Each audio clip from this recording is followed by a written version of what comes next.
maybe turn it into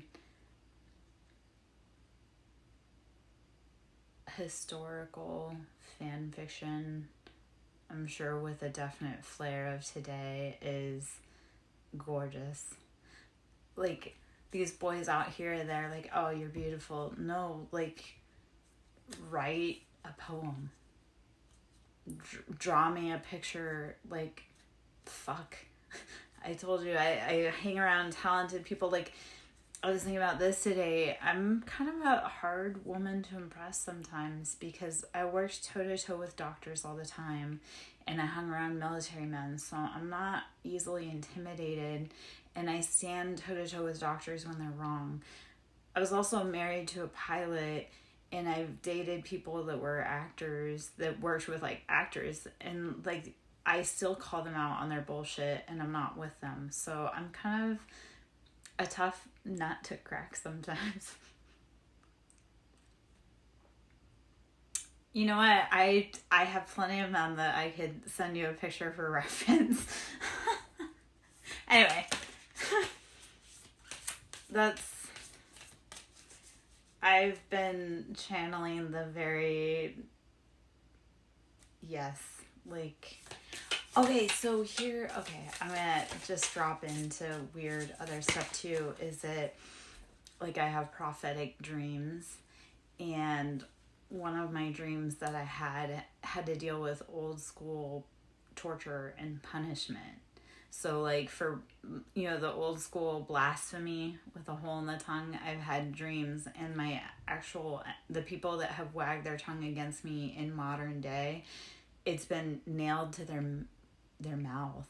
So I'm like, yeah, source will speak to you in weird ways, and yeah, the people that had wagged their tongue against me, it's like the cat has their tongue. So it's weird how old school torture is most effective. I don't know. I don't know if any of that makes sense. Alright, well, when I can get into my Discord, because I have to go in through a different way, I'll have to get a hold of you. Let's see what the next card out is. Alright. Passion. A magnetic and seductive quality surrounds you at present. Enjoy it. Enjoy the things that are being pulled into your sphere. Even though it's turned into a bigger project,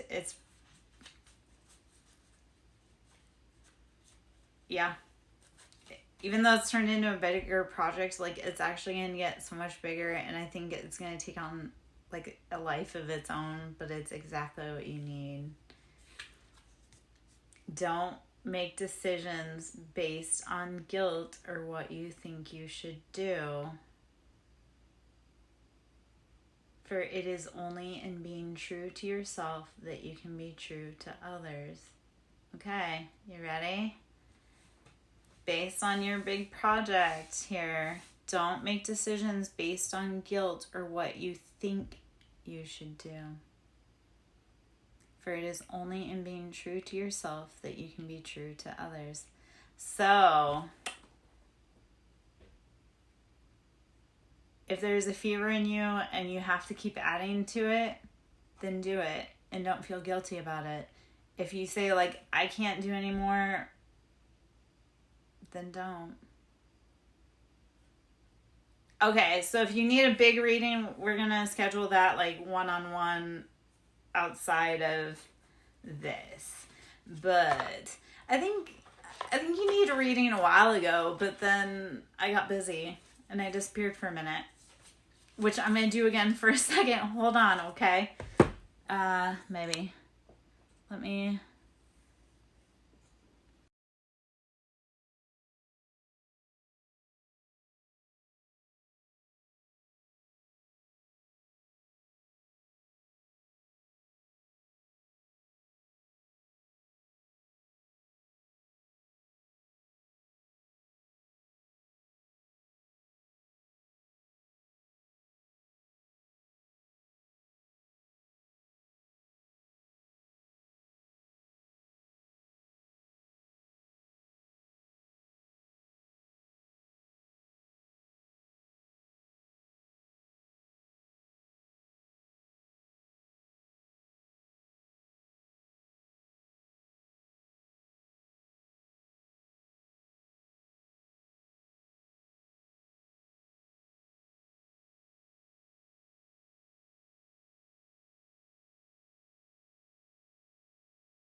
Okay.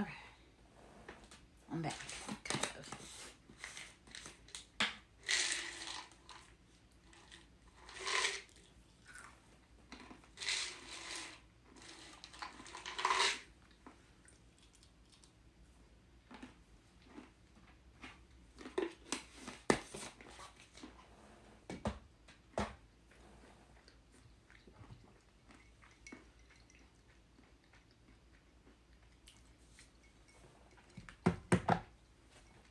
I'm just powering up slightly.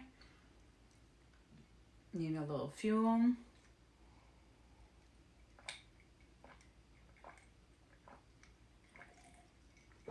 Trying to get me a hold still is darn near impossible. Many have tried, none have succeeded, not even myself. I don't even hold still when I'm in my sleep. And I've had like a whole bunch of people trying to watch me and control me, and a whole group of them still can't do that for one woman. So they can't. What makes me think I can or anyone else can? I don't know if any of that rant made sense, but I don't know. I guess if you blink, you'll miss me. Let's see what cards we need out of here. This is the Wild Unknown Archetypes.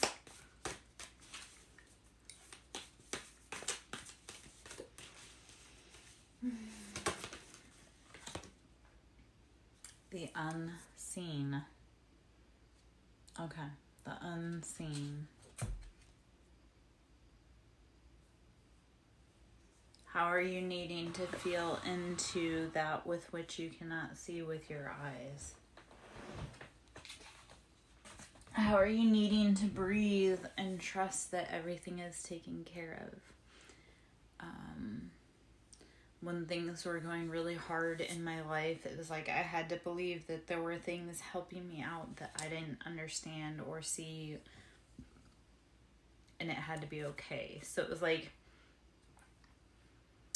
when things were really hard, I was like, I would be taking a shower, and I was like, what if in reality we're all in just one big spaceship, and our home is like our actual spaceship pod, and like really we're not the captains, we're just along for a cruise, so why not enjoy what we're doing? It's like breathe and relax because there's something bigger driving the ship. Yeah, so it's knowing that they're unseen. There are things behind the scenes that are moving you in ways that you don't understand, and sometimes you just have to breathe and relax and enjoy the ride. I had to give that advice to like one of my kids recently when they were talking about like a long bus ride, and I was like, you know what, that would be my time to read, that would be my time to like catch up on a nap, that would be my time. Like, I loved bus rides because it was like I didn't have to do anything. I didn't have to worry about where we were going. I didn't have to worry about when we were getting there. Somebody else was in charge, and I loved that for us. So the unseen is breathing and relaxing into that, knowing that everything's okay. We can't do anything. We just have to relax into what we're doing now. So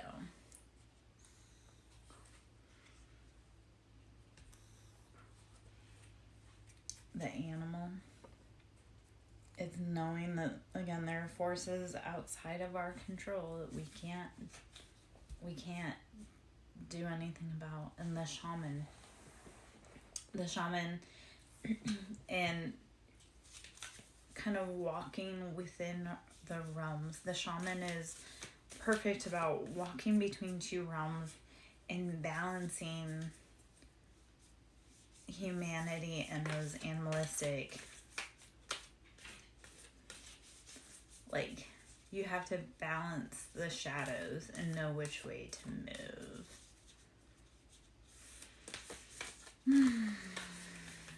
Okay, let's see.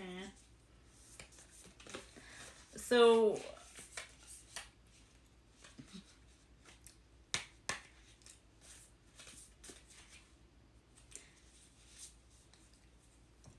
here's what I'm going to say about that. Oh, Can you hear me now?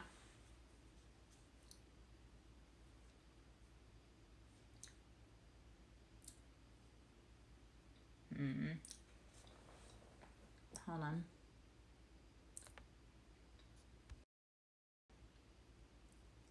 All right, can you hear me now?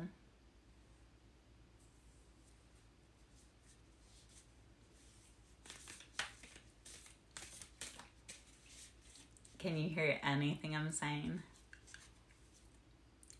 Okay. I cut out often, but then it is actually there, so I don't know. All right. So it probably, okay, that whole lost feeling, this is what happened for me. So I'll see if this kind of helps. It was like, I didn't know where to go. Nothing was lighting up. I couldn't see a way. It was like, I tried pushing this way, that didn't work. I tried going this way, that didn't work. I tried going this way, that didn't work.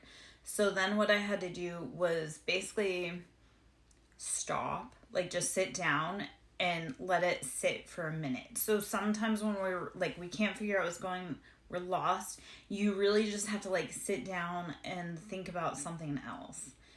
So, or let something else unfold. So I was having a problem with a housing situation. It wasn't looking good and it didn't line up and I was really stressed out. But then it didn't line up because 3 months down the road, something better lined up for me than what that instant situation would have been.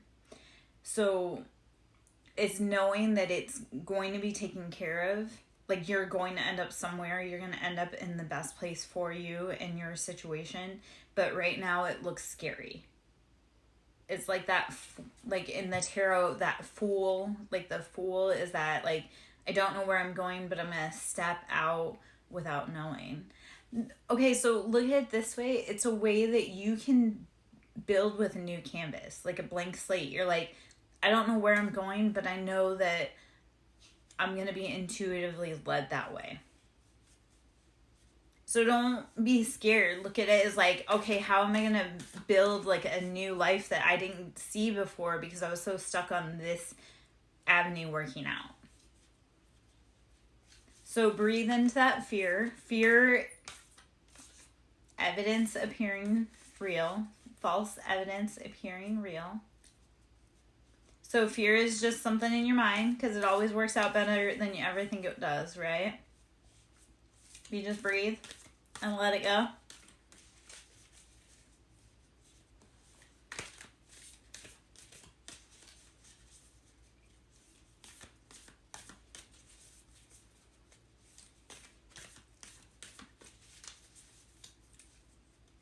We can't control anything. And the more we try to control something, the more it slips through our hands. So it's like when you're trying to cup water, the more you try to like contain it, the more it spills out your hands. So the more you try to control a situation, the more it escapes you. So let go and just like, this is so freaking hard to do. It's like, and I use this kind of however I use it, but it's like, Jesus, take the wheel.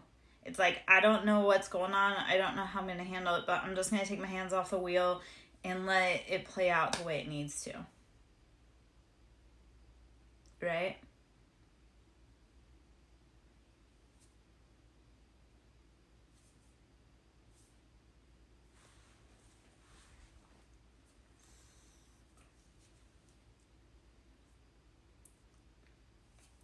We always fear that the worst is going to happen, and then it generally doesn't.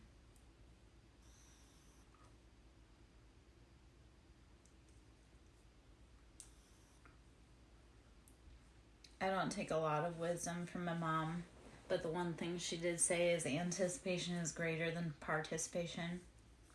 Like, we work ourselves up, and then once we actually do it, we're like, oh, why was I so scared?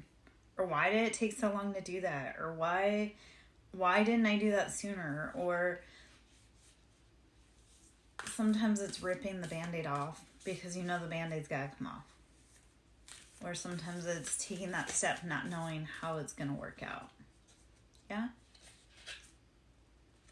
The maiden. So the maiden is using, like, you're going into it with a fresh set of eyes. You're not going to know how it's going to work out. This is like, think of the maiden voyage. You are on a path that you've never been on before. So give yourself grace. You've never been in this situation. You've never sat in this seat. So don't get worked up or don't get freaked out, because the world is very unsettled right now. So we all have to be kind and gentle with ourselves and realize that we are all, as a humanity, as a society, as a whole, stepping into new territory that doesn't make sense. Right? So the maiden is being willing to take that first step, being willing to be open and receive, go in new directions. Be willing to go in new directions and start something that doesn't make sense. Hello, hello. I'm good. How are you, cottage country? How's it going?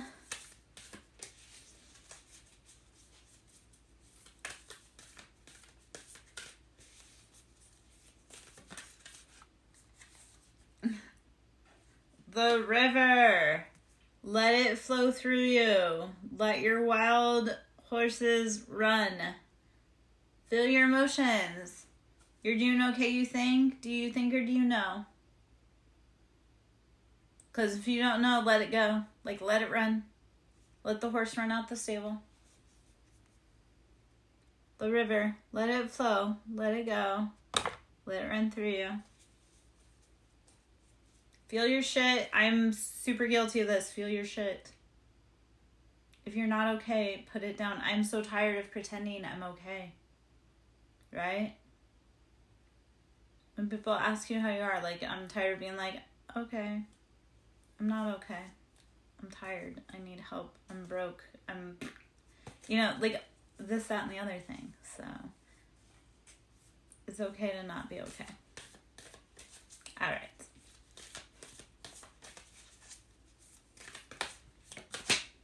All right, let's see what fell on the floor. The seed. Plant your seeds. Or the seed has been planted within you, and it is time for it to burst through the seed. And the one under that is the shadow. Have you been sitting with your pain and your anger? And if you have not, if you've been saying like, oh, I'm okay, and you haven't been sitting with your pain, it's time to.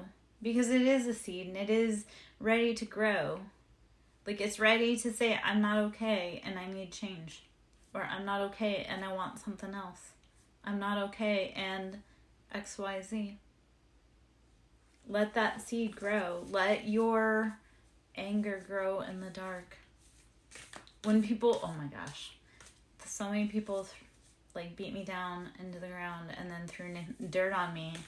Instead of doing what they want me to do, I just grew. Like, if you put me in the dark, I'm going to grow. I'm like a seed. I'll grow through sadness. And then when I bust through to the sunlight, I'm going to get so tall that no one's ever going to see me again. So you can throw dirt. You can be sad. You can lay back. You can look at the stars. Sit with your shadow. Grow and go where you need to. Yeah. Okay. Hopefully that makes sense. I am like a wildflower. I will grow out of the sidewalk. I've done it. I've seen it. I've proven it. So grow where you go. Even if it's inhospitable and hostile. The self. All right. That is beautiful. You have the beauty. You have the knowledge. You have the pearl within you. You are your own medicine. Okay, so here's the thing with emotions. You can express your emotions when you're by yourself. You can say, I'm really angry. You can cuss, you can scream, you can cry, you can throw shit by yourself. So get real freaking comfortable with expressing emotions by yourself. When you suppress your emotions, you become verbally constipated and it spews out our mouth. So when we are bad with emotions, we tamp it down until it comes out on everyone else, and that's not fair. That's not fair to them. That's not fair to you. That's not fair to anyone. So get really good about sitting with your emotions, because feeling emotional doesn't mean there's anything wrong. It means that you're connected. What happens is when we're dysregulated, we're not connected to our emotions. That's when we're having problems. Because if we, like when you're cut, but you don't act like you're bleeding, like that's a problem, because you've got needs that need to be addressed. So when you feel anger, you do need to feel that, because you need to feel that. So start feeling your happiness, start feeling your sadness, and then start being able to emote that.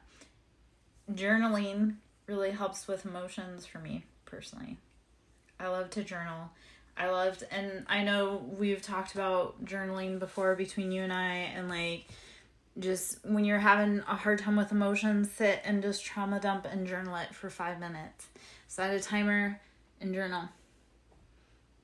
Don't hold on to it, because it's not serving you anymore. And I love trauma dump journaling because it's like, you don't ever have to read it. You just have to get it off of you onto paper so that you're not carrying it anymore. Right? So if you're bad at emotions, trauma dump journal. That would be my suggestion.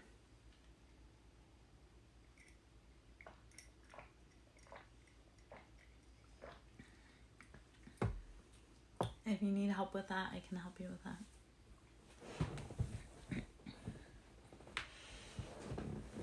That's also, I think, why we did the Ho'oponopono, because it's that whole, like, yeah, but, okay, so it's being aware of the pattern, and then you can bring more attention and fix it. Okay, so, say Davey, we can do, what was that? I think 3, if you want to do a 1-card pull, we can do a $5 donation if you want to do that to my Cash App, if you'd like. Okay. No?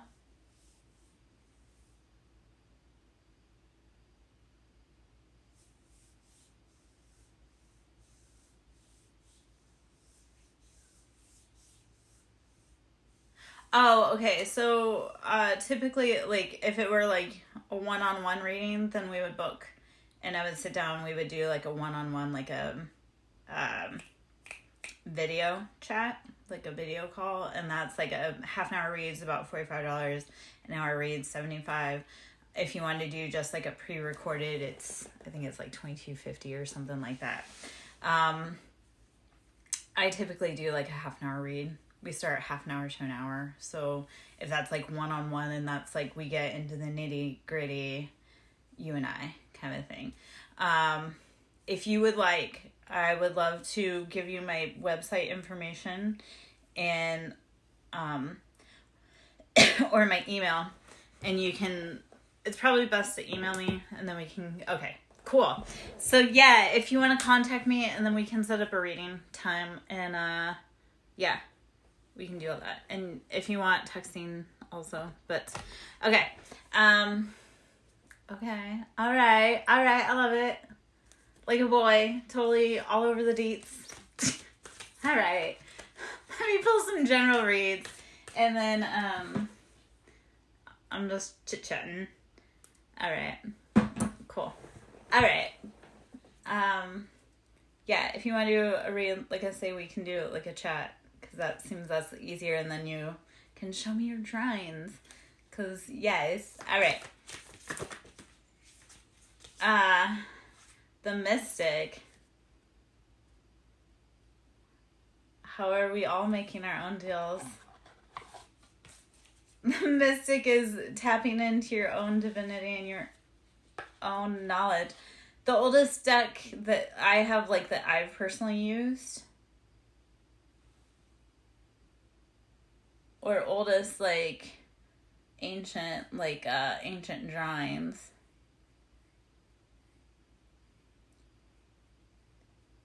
I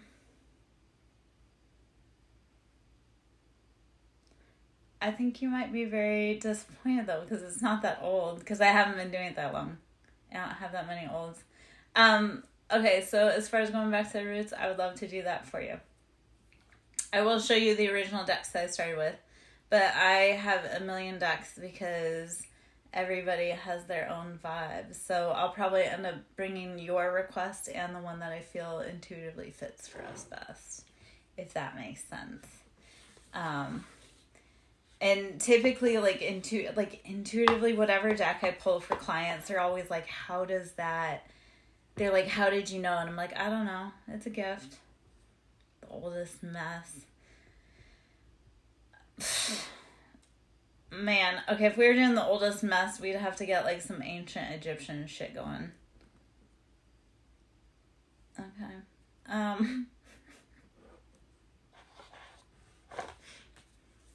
The oldest shit. Okay, you know what, actually.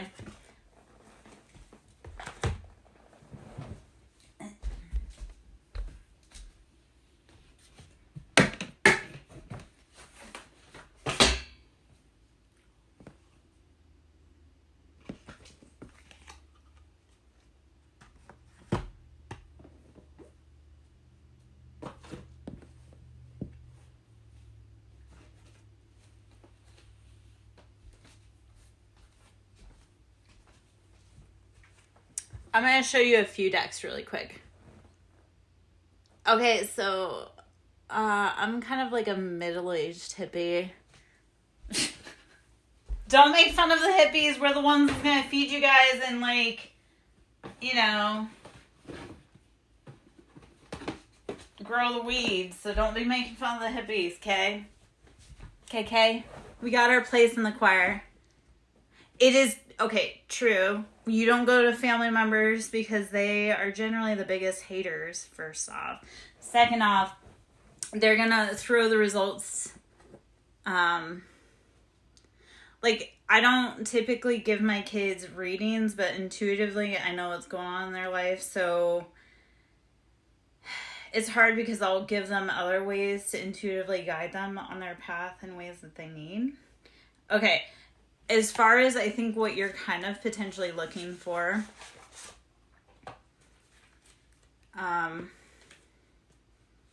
you probably want, like, the Thoth deck. So I don't have old decks because I haven't been doing it that long. The Thoth deck is, like, this was Aleister Crowley's design.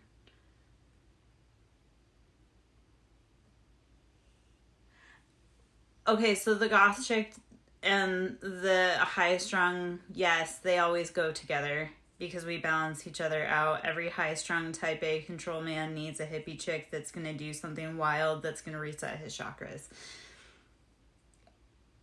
I think, again, I talked about how I used to work with doctors and go toe-to-toe, and I was married to a pilot, and I've dated actors, and, like, you see, like, I'm used to high-strung men. Yeah.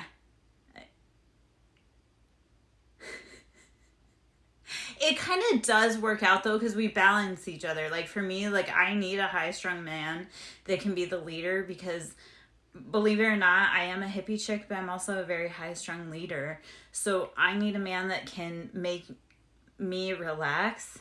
So I need a type A high-strung man to be able to, like, take the reins so I can just be like, okay, I'm the princess all the time. Yeah?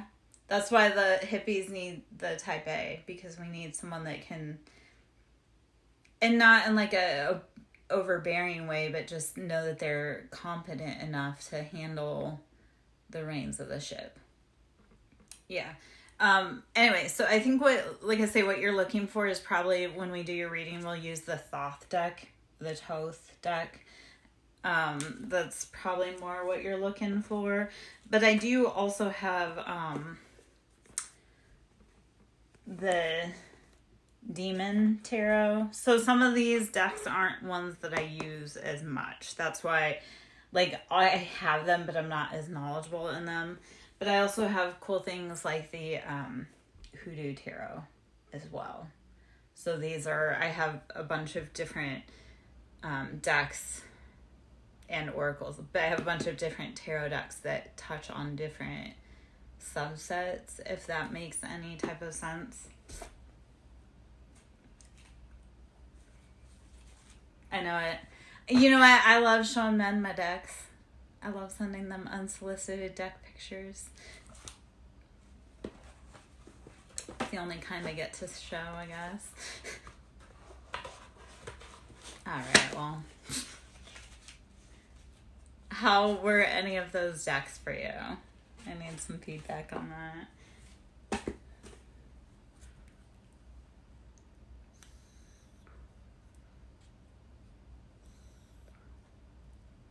Oh, no, we're just chatting. So I won't have like the decks that she would have. I'm just showing you what I have that may interest you because they're more diverse or older kind of knowledge. Like the Demon Tarot, that's going to be like your older knowledge.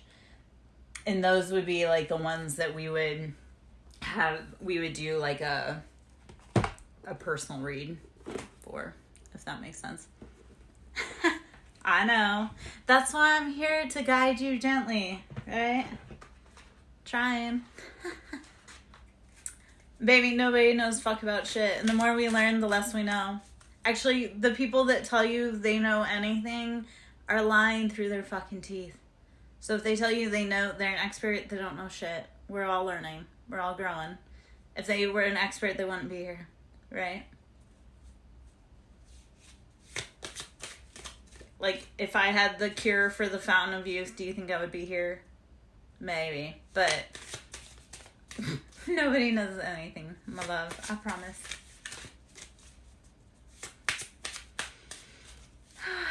Okay. Alright. Well, I'm gonna...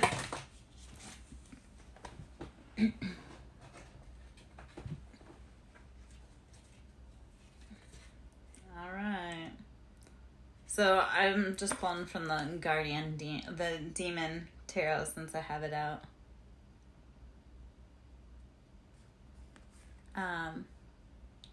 Zyos. Past trauma as far as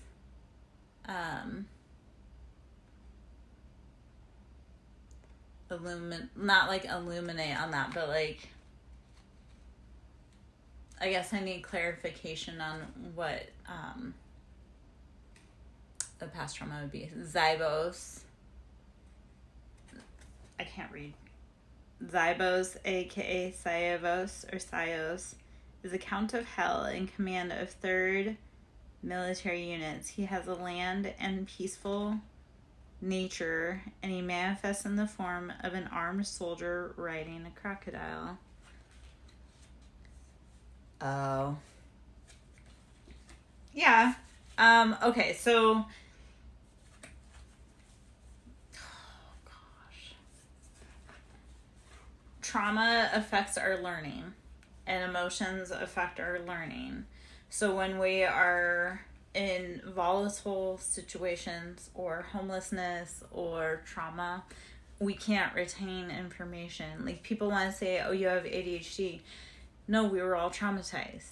We can't remember shit, not because we have ADHD, but because we've been traumatized.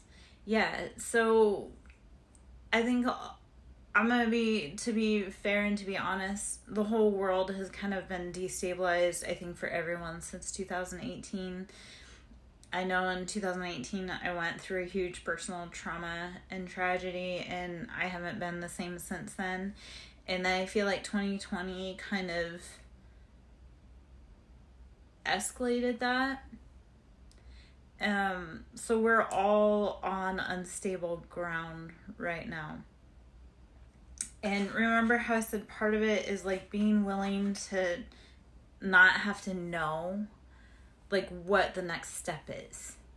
that free, okay, so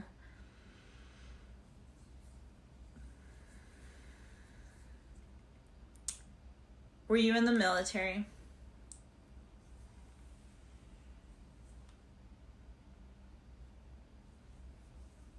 Okay.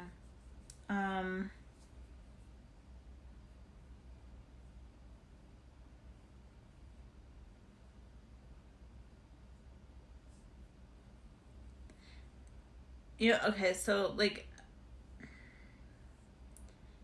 it's being comfortable. Florida's crazy enough, okay? Let's just say Florida's crazy enough.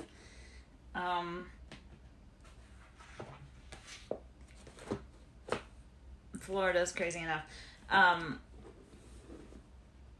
guess where I'm trying to figure out how to... Okay, so instead of being scared of not knowing...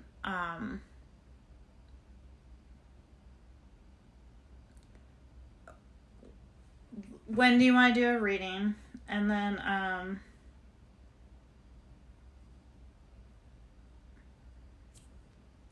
it's... No, you're totally good. So... how do you want me to message you, I guess is what I need to figure out. Or do you want to send me a text and then we can figure that out, or email me? Okay. Do you want to email me and we can figure that out and we can set that up? But, so lean into the, like, you know, that like scary feeling of when you're on a roller coaster and you hit a bump and you, like, your stomach drops out and you're like, I know that this is all going to be okay because I'm on a roller coaster, but like enjoy that free fall pit moment. So start looking at the big scary things in life, not as like, oh my gosh, I'm going to crash and burn, but I'm going to enjoy that free floating moment and everything's going to be okay. So the instability, the scariness in your life, like, don't be scared because you always know that it works out for the best when you're willing to go with the flow in nature. So don't be scared right now because everything's uncertain. Just be willing to breathe, rest, lean into that free fall, and know that it's all going to work out. Okay? That next step is always going to be there for you to take. It has been for the last however long, and it will be going forward. You just have to know that you can do it, no matter how scary it is. Hopefully that makes sense and gives you clarity and wisdom. But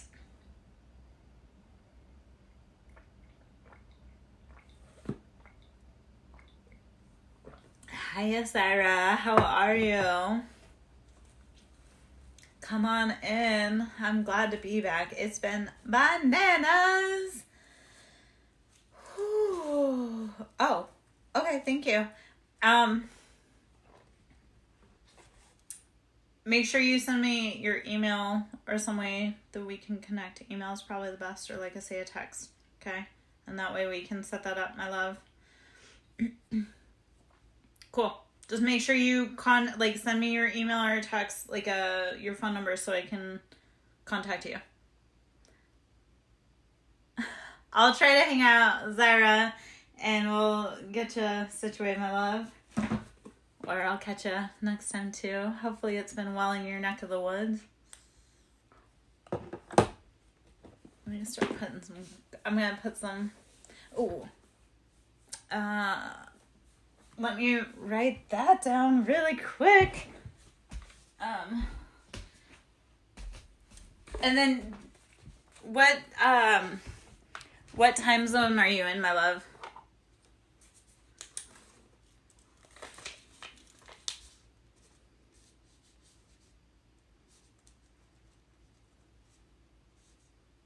Okay, so you're currently 3 hours behind me. So just so I know when I'm talking to you. Okay. 850.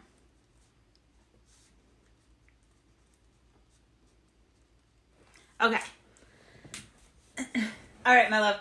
Do you want me to send that right now?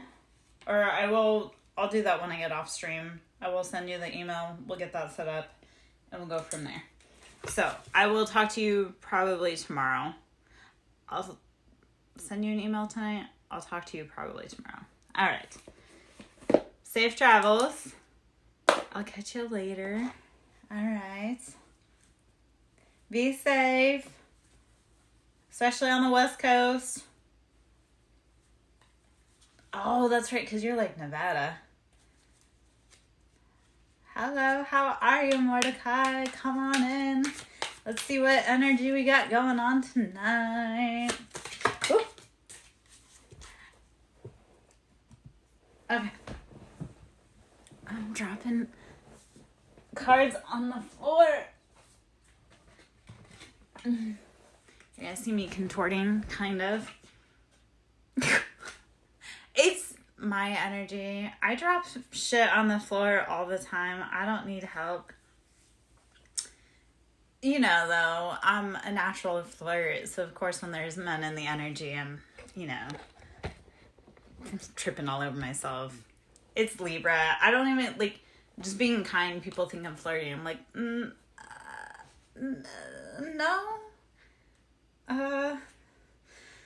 Alright, well, the moon, there's secrets, there's deception, there's Pisces energy, but there's also love offers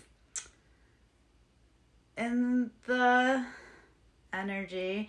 So, is that, okay, so typically, like, it's not like I'm even trying to flirt, it's just like, sexuality oozes off of me, but not intentionally. It's just, it's not even sexuality, it's like motherly energy, but then I have a lot of Kundalini energy too, so people think I'm like into them, and I'm like, I'm not, and I don't want you to think that that's that way, so please don't. Like, I had my lawyer, I had to tell him, be like, okay, I'm gonna lay hands on you to help you with healing, because I was helping him with his shoulder. And I was like, I'm gonna put my hands on you. I'm like, you're probably gonna feel something, but it's not like that. And he's like, yeah, because when I lay hands on people, they feel some sort of way. And I'm like, it's not like that. But he's like, yeah, I'm a narcissist, so I think everybody's into me. And I'm like, ew, but I'm not, I don't, ew. Anyway, but like I say, people do take my energy wrong. Anyway, glad you're in tonight. How are you, Mordecai? How's life treating you? How's the weather treating you?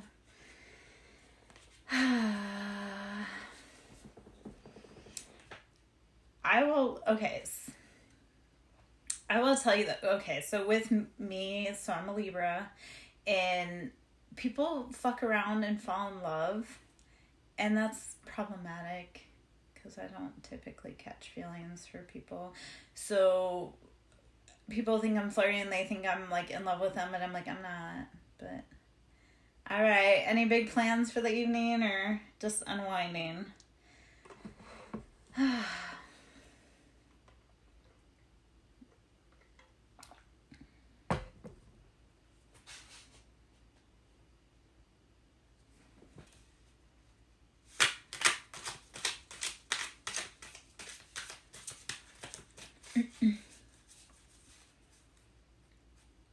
Okay, it happens. But then I don't know. I also have this happen so much. I have people that are totally infatuated, like men. I've had a bunch of grown men. They'll be going around town telling people that I'm their woman, or they're in love with me, or they're singing love songs for me, and I don't even know that they exist. And I'm like, dude, I'm one of those. If you like me, you have to tell me. Like, you have to be fucking obvious. Because I don't know. I wish, like, if there were guys that wanted to date me, they would, like, make it obvious. Because otherwise, I don't even know that they exist. Yeah. Anyway. I don't know.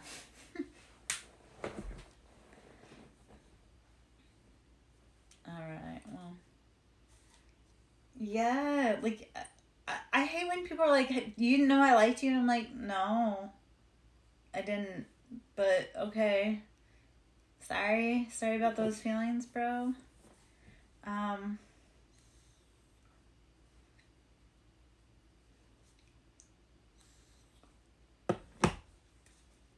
It does make it awkward. But okay, like the other part of it though is that like I am oblivious, so if people are interested, I don't know. So then if they don't say shit, it makes it awkward because they're over here like pining and I'm like, I don't even know you exist, and that's not trying to be rude, but you have to be in my atmosphere to be relevant. And yeah. I know I keep making weird faces about that, but dating's been super hard. Yeah. Yeah.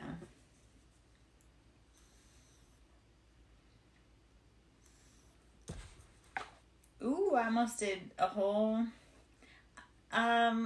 No, you want to guess though? Do you want to actually guess?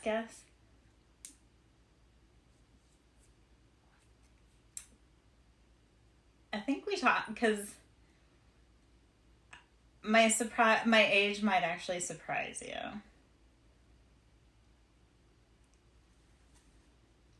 How old do I look to you? And if you want, I can turn on lights, but... Alright, so... Very soon, I will be 42. And I have a 22-year-old son.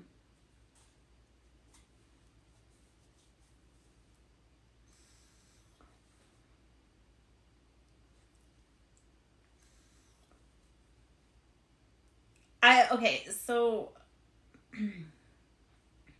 I have like a weird little bubble. Are you a 90s baby? Is that why?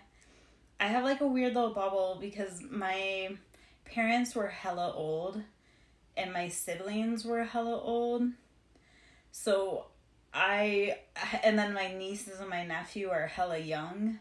So I got kind of sandwiched between... I fit in with the older crowd because I was raised to be polite and seen and not heard. And then I also fit in really well with the younger crowd because I was their caretaker. So I'm 5 years older than you. All right. Oh my gosh. Okay. Yeah. So it's weird also because my brother and my sister, as we got older, I was friends with people they went to high school with, like with their brothers and sisters. So I don't even know. It's bizarre. It's the weirdest shit. And so here's a weird question. Do you have kids? Did we talk about this the other day?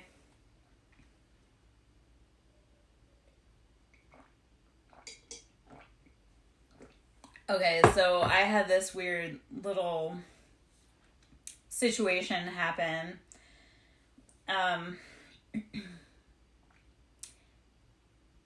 Because my nieces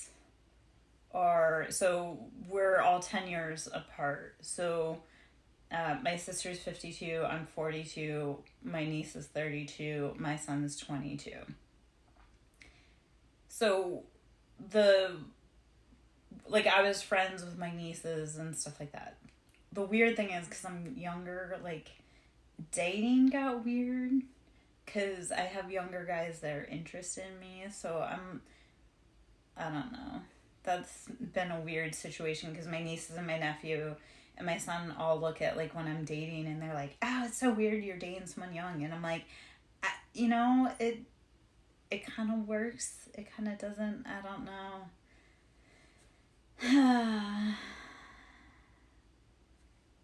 So I guess that was weird in the dating. Okay, so dating is fucking weird nowadays. I'm kind of old school. Like I like old school principles in dating. I don't know. I'm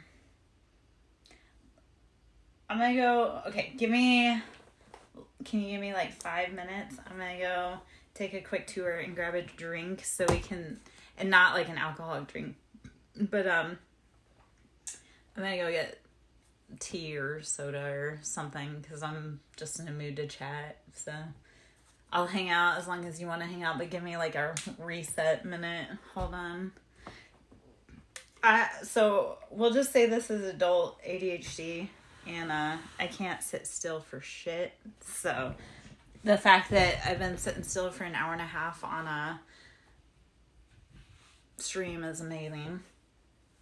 All right, I'll be right back. Hold on.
Okay, I'm kind of back.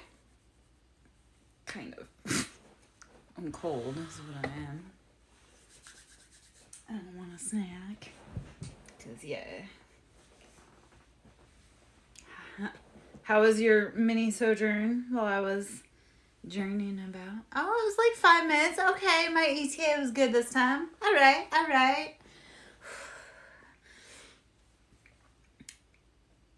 I'm going to say that's like some PTSD from military life / aviation life, being spot on with ETAs and also not being spot on ETAs with being defiant. We'll just say that, I guess. sometimes my time bending is sheer defiance. And I'm not going to say I'm going to work on that, because no, that's right. Like, we're not meant to be kept on time schedules. We're not meant to be regimented. We're not meant to be rigid. Yeah. But there's a lot of conditioning that I have to unbreak after being raised by military and government parents, and then after being raised, like I say, a lot of my exes were military, and then, like I say, my ex being aviation. I'm used to being kept on a schedule, and I've worked really hard to break out of that. So when I look at it, it's not like me trying to be defiant. It's like me trying to reclaim my sovereignty and say that I'm not controlled by others. Yeah. Which is, I don't know. Anywho, so dating is weird. I came out of a long-term relationship, and then this dating market is awful. Can we just say that? People are in it for the wrong things right now, and it's terrifying. I think I kind of shared on this the other day. Okay, so first off, I moved from like kind of a close-knit, I had like a network, to an area that I don't have any network. So that's number one. Number two, we live really close to Metropolis that has a lot of like stars and celebrities. So the people here are diverse, and it's, I don't know. But for me personally, I don't know about for you, the gender roles are so weird. Like, we have so many women that are having to be hyper masculine, which like I've had to be hyper masculine my whole life, and then we have so many men that are being like hyper feminine, where it's like the last one I dated, it's like he wanted to be treated like a girl. No, I'm gonna be really selfish for a moment. I worked really hard. Like, I want to be treated like a woman. Like, I want to be spoiled. Like, I know that's gonna sound really selfish. No, I want to be a pillow princess. Like, I want to be pampered and spoiled and not have to worry about shit.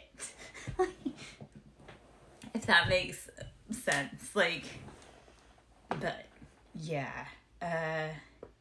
These men want to be treated like women. Like, you want me to pay for you. You want me to rub your back. You want me... And I'm like, what? Like, and I'm not one of those people... Like, I come with my own stuff. Like, I have my own... Like, I don't... Like, when I date people, I'm not asking, like, I'm asking for people's time, not for, like, to be spoiled. But I also do, like, I'm at a point in my life where it's like, I want to be spoiled. Like, I've never been spoiled in my life, so I want to be spoiled. I want to be selfish. And I don't think that that's wrong. And honestly, like, when I'm with a partner, because it goes both ways, like, I spoil the shit out of my partner, but, like, I want that partner that spoils the shit out of me, too. The other part of it is, like, they were so heavily dependent upon their mom, and it was like, where in this relationship am I supposed to fit if your main woman is your mom? Like, I can't... Like, when you're in a relationship, it's you and your partner. It's not you and your mom and your partner. Because that's going to get awfully awkward at breakfast, I guess, or I don't know. So there's a lot of men, and I am going to say this, like, my brother is a grown-ass man, and he and my mom lived 4 doors down from each other, Yet this was a man that told me that I didn't need a man when he couldn't even separate from his mom. So, I don't know.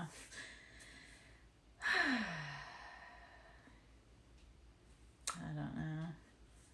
Hopefully, maybe that was a weird little rant, but people are different. I just, like, there's a lot of weird, fucked up shit going on in society, and I know that that's, like, such a potty mouth. I don't care. Like, there is so much crap going on in society, and, like, double standards. That's the other part of it. It's, like, I get tired of there being a double standards between the sexes, because it's one thing for a man to go out and break the vows of their marriage, but a woman is completely demonized, like, in a different side of it. So that's the frustration too, because a lot of things could be solved if we were all willing to have more open discussions and conversations.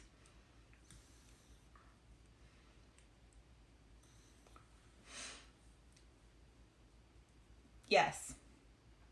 And they're all, like, I have probably books of text that I could show you of men demonizing me over the last 4 years, especially. But I recently had a court appearance where I had a bunch of old white men do, like, a public humiliation ritual to demonize me, and I ate them up for fucking breakfast. Because no old white man's gonna make me feel guilty because he defends the very men that made me into this monster.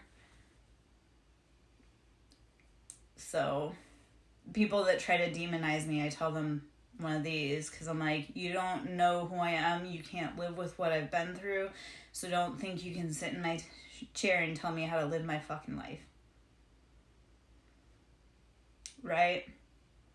So, here's where I got really pissed off, because it's 2024. So we have a lot of men out here that feel certain ways, and it's like they want to express themselves. It's 2024. If we can't have a conversation about sexuality and relationships openly, then what the fuck are we doing here? So, like, there's a lot of people that want to have, or not a lot of people, but it's like, if we all were more open with how we felt and what we wanted and what we were doing, it would be a lot different story. Like, in my marriage, here's what made me really mad. There was infidelity, and I understand that, but yet we didn't have to get there. And on paper, he showed that he was a faithful man, clung to that brutally, to this day, clings to that. And I'm like, bitch, you were caught. You can't deny any of that. But where I got mad was because A, it put my health in risk. B, I had to find out through gaslighting. Like, he made me feel fucking crazy when I was right the whole time. And it's like, if he had just admitted to it, we could have saved a lot of shit. C, he took everything from me because he couldn't take accountability for his shitty actions. But I had talked about, and of course I didn't know, but he had already been cheating by this point, but I had talked about being polyamorous because it was like he wasn't meeting my needs. And I don't care, like, I'm a very, I have a lot of energy, and I have a lot of varied needs. And I'm not talking about necessarily in the adult area of it, but it's like, my ex could never go to crystal shops with me because it went against his moral whatever. Okay, that's fine, but can I explore that with a friend or a male friend that romantically could satisfy that niche for me? But he was never open to that. Where it made me mad was because I had talked about being polyamorous because he wasn't meeting my needs, and obviously I wasn't meeting his needs, but he was lying about it, and he was already sleeping with somebody else. But it was like, if we had both been able to have our needs met, it would have been a different discussion than him cheating, lying, gaslighting, making my life hell. I mean, like, when I say he made my life hell, that's like an understatement of epic fucking proportions. Like, he did the most, and he didn't need to, no. But he did the most, and he didn't need to do any of that. So, no, we can go back and talk about that for a second. No, so, okay, so we'll go about that for a second. Hold on. But it was one of those that, like, we could have gone differently. No, so okay, so we were in a long-term relationship. No, I need to figure out how to, like, put it into, like, a logical, so it makes sense. No, it's like we were in a long-term relationship. We hit snags, and I was trying to figure out anything that could save our marriage, save our family, and then, we could both find mutual needs.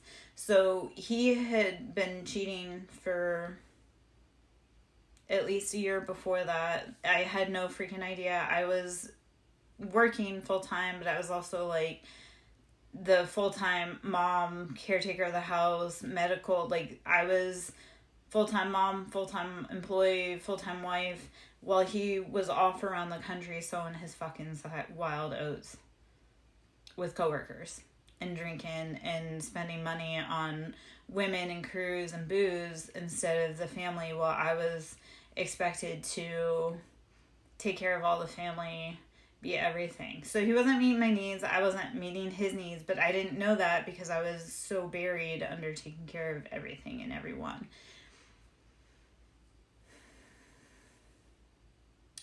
So I had suggested, like, hey, can we both, as long as everybody is knowledgeable, consensual, everybody knows, can we see other people? And he absolutely wouldn't hear that, but I didn't know that's because he was cheating. But I also didn't realize how shitty he treated me. So if anyone else had been any form of nice to me, I would have realized that I deserved better.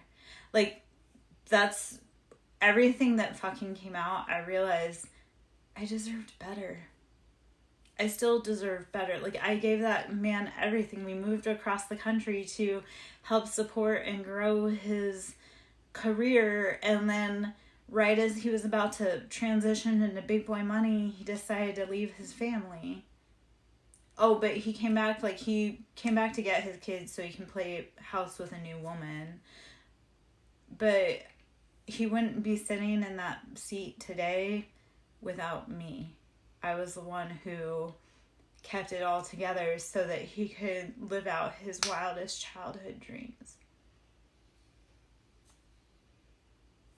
I deserved better, but it's okay. It's okay.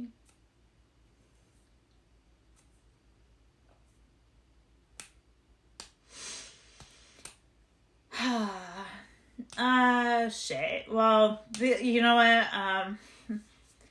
Crying is cathartic. Feeling our feelings is healing. And,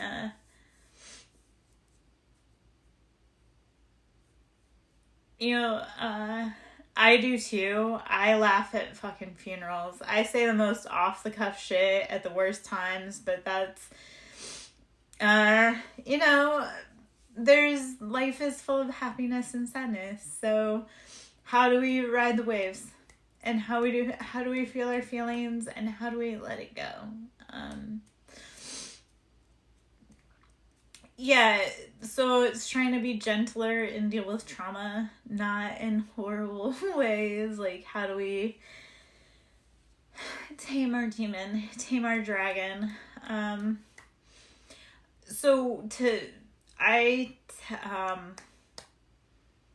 I walk in the shadows. I worked in the medical field for a really long time, so I'm used to seeing like life or death. Like, I've watched people die in front of my eyes. So sometimes it really is like, it isn't that deep. Like, and I've also seen, I don't know, I've seen the worst of humanity. So I guess, yeah, I'm very Anubis. Like, I walk balance.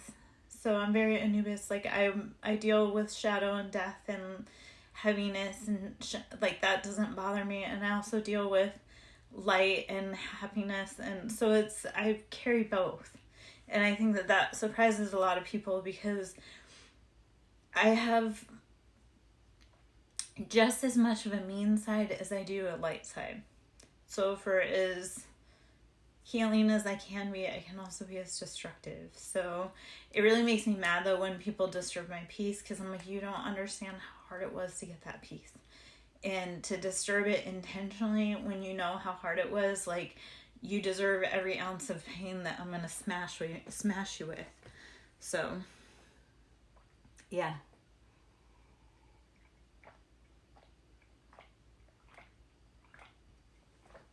Yeah.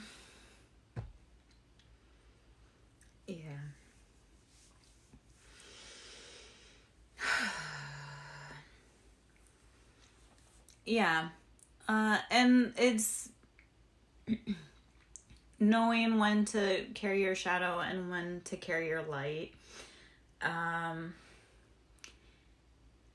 going to talk about celebrity news for a second. And I love this because Cardi B and Offset got into a celebrity fight. And the only reason I love this is because she's known to be a hard ass. Well, she's a Libra.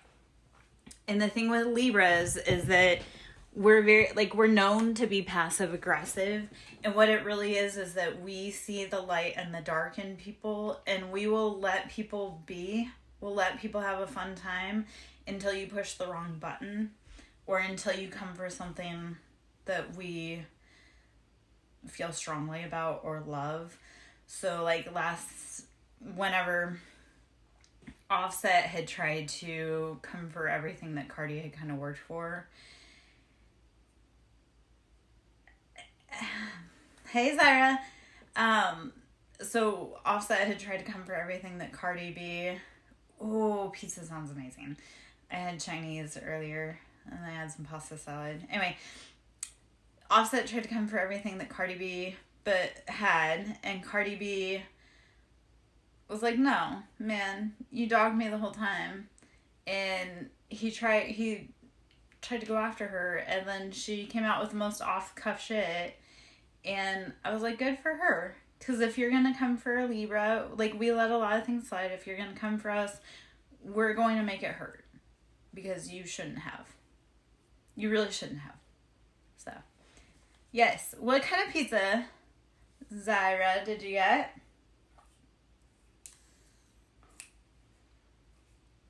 Ooh, okay.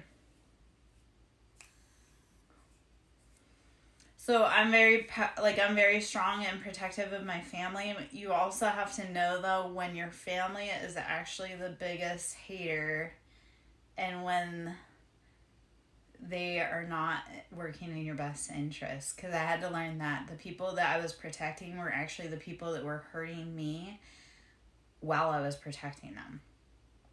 And that was a lesson I had to learn, was don't protect people that are hurting you, because they're only going to keep doing it.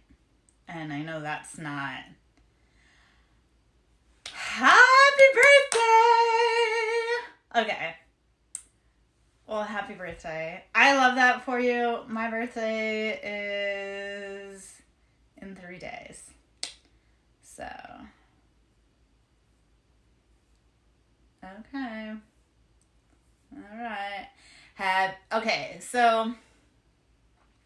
I used to work for Adibetics, so if you want, I will sing you a little birthday song.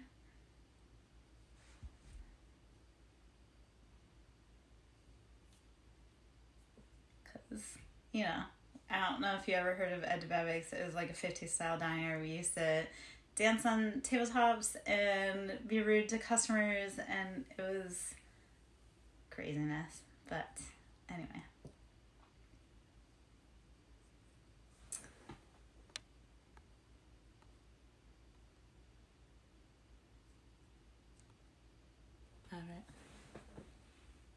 Oh, okay. So they went out of business a long ass time ago, but they used to be in Chicago, Phoenix, on the West Coast. I think there was one in LA. It wasn't like dirty. It wasn't dirty dancing on the tabletop. It was like doing like the bunny hop and the conga line and being sassy as shit. But yeah, I actually had, okay. All right, so I'll do this little song and then this is your birthday song. It isn't very long. Happy birthday. That was it. Anyway, yeah, we used to, one of my customers from that place, so I actually was friends with them for like 20 years until we moved. So, yeah, and it was because I threw mayonnaise packets at him and his wife, and they fell in love with my sass, and then they, not ass, but my sass, and then followed me around for like 20 years. We stayed in touch. So, that was, you know, yeah, I have all kinds of, and actually, so that was in Phoenix, and it was kind of in like a rougher part of town. So going down there to go to work or like hang out, it was like, okay, we'll be safe.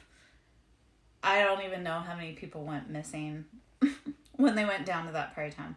But anyway, it was a lot of fun. It was a growing experience. It was a huge childhood memory because it was in the Phoenix metro area. It was kind of, A, it was an 80s classic, but then B, it was like a niche. It was before Five and Diner.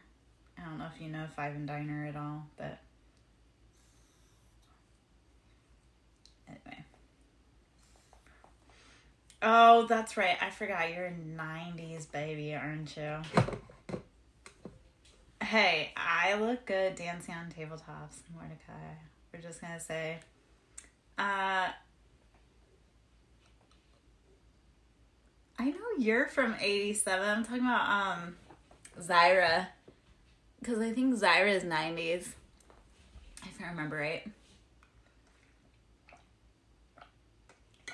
I am from a state of confusion.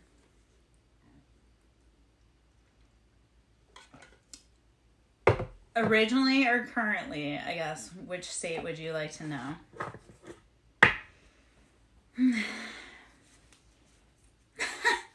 Yes, both of you are red. So I'm like, and it's, yeah.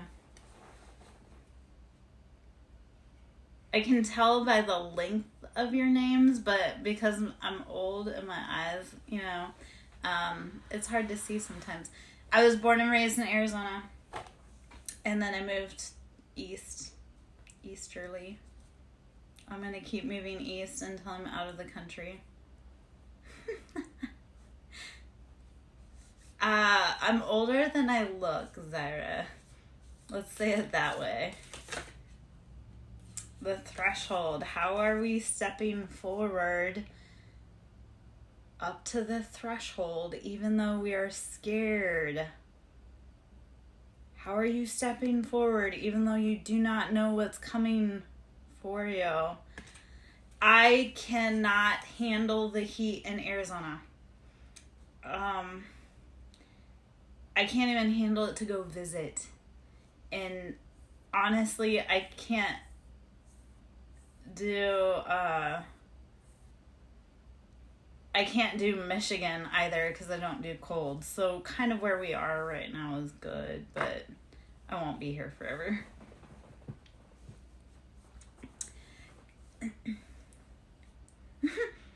How far up into the peninsula do you live, Mordecai?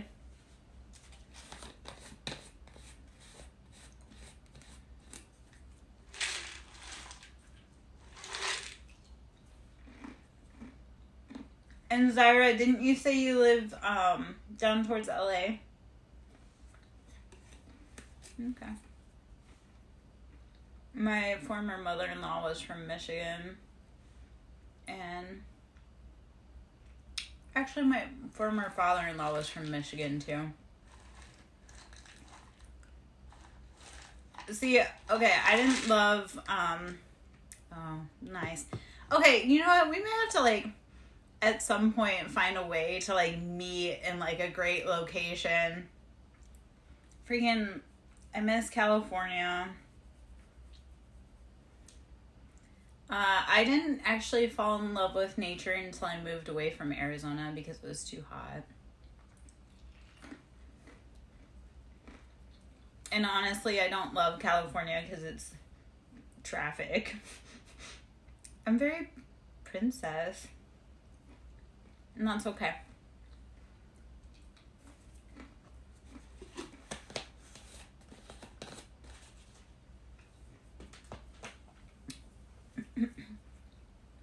Mordecai, have you lived anywhere other than Michigan? Zyra, have you lived anywhere other than California?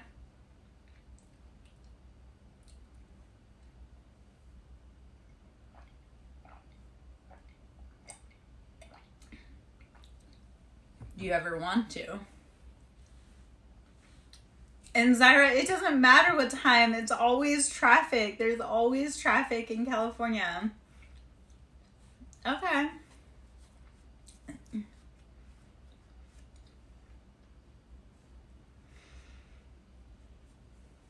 So what keeps you in Michigan? Does that have to do with family? Feeling like there's a connection to home? Yep. Were you a missionary when you lived in Michigan? Or when you lived in Mexico?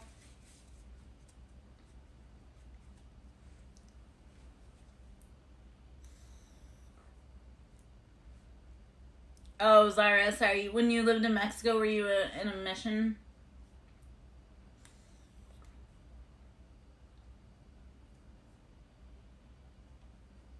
Okay, both of you with your red is challenging. It really is, man, because you both got me there.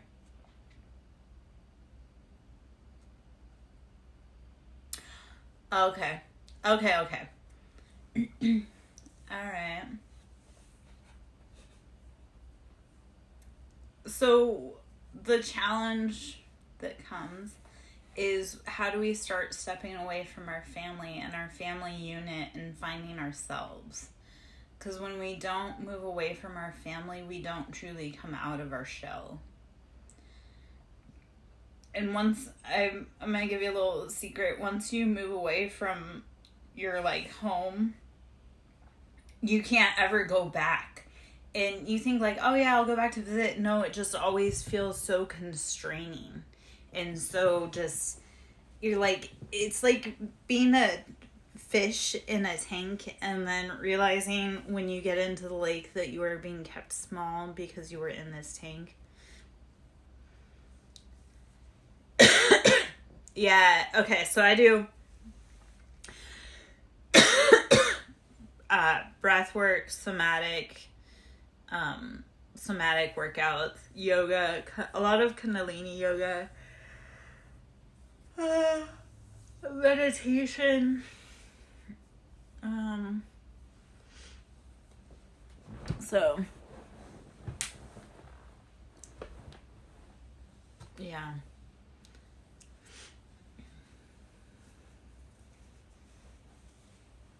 Just getting warm.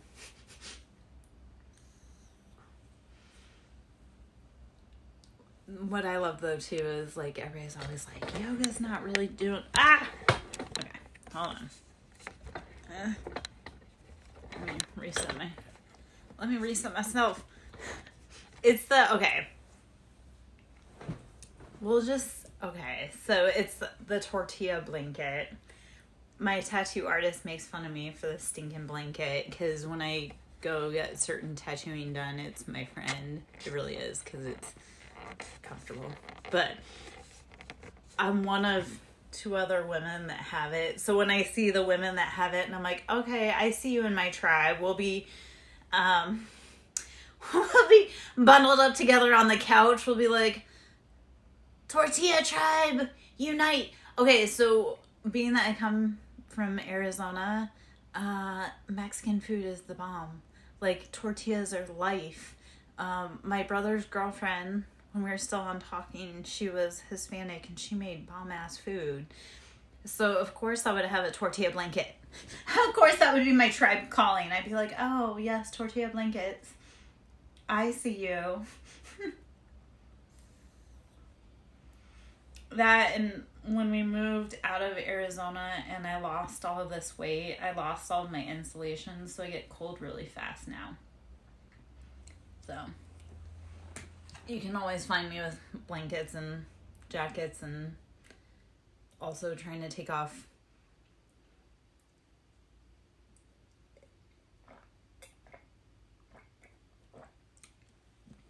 yeah. So, yeah. Yeah. We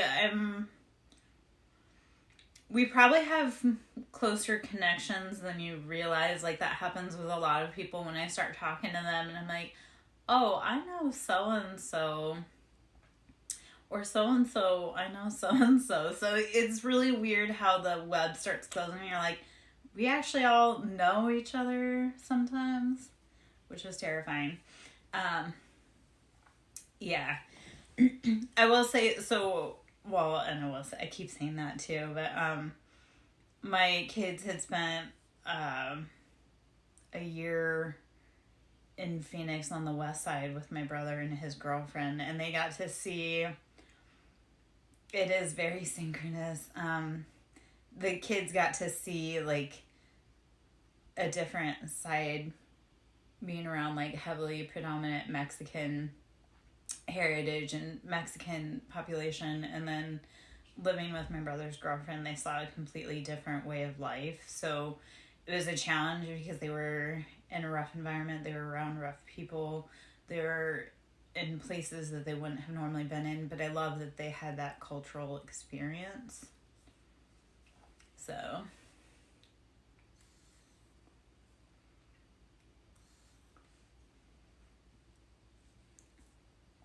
I will, my kids became less sensitive hanging around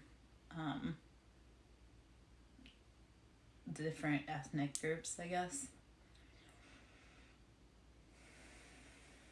So, like, they weren't, yeah. No, I guess that's really what it was. They became less sensitive. I think one time too many chanclas flew at them and they realized, like, oh, you know what? We don't say that.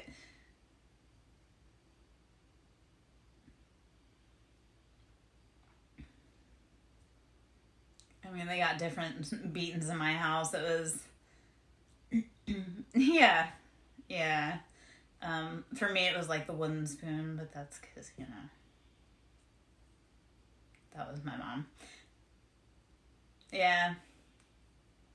It's, okay, so here is this part of it, is that at the end of the day, we are all people. I like to give, like, part of my backstory. I come from a family that is very light, and my family is not open-minded, and I married someone that was very dark, and again, my family is not open-minded. His family wasn't open-minded. We faced a lot of backlash.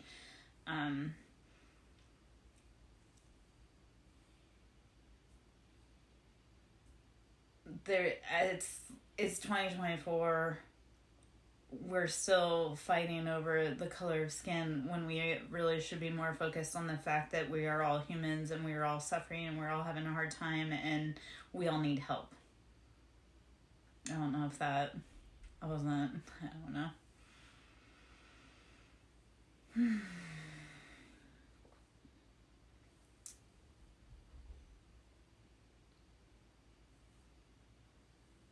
Yes, we are all struggling. We're all having a hard time. Like, men are having a hard time, women are having a hard time.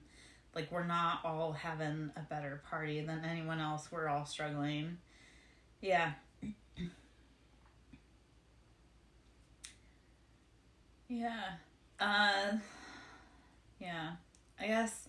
Okay, so here was I had said earlier, like, my parents were incredibly old when I was born, and so and they were raised in the Midwest. They were, like I say, they were very close-minded.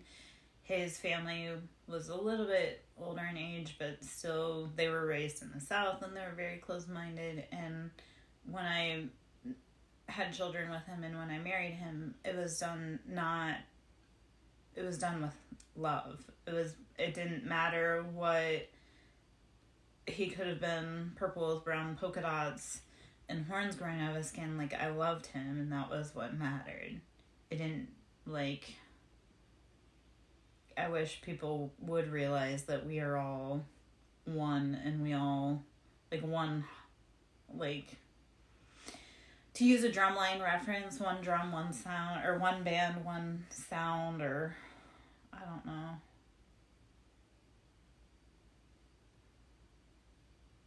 We all forgot about each other. We all forgot that we all bleed. We all forgot that we all hurt. I don't know. The biggest lesson right now is to be kind. It doesn't... I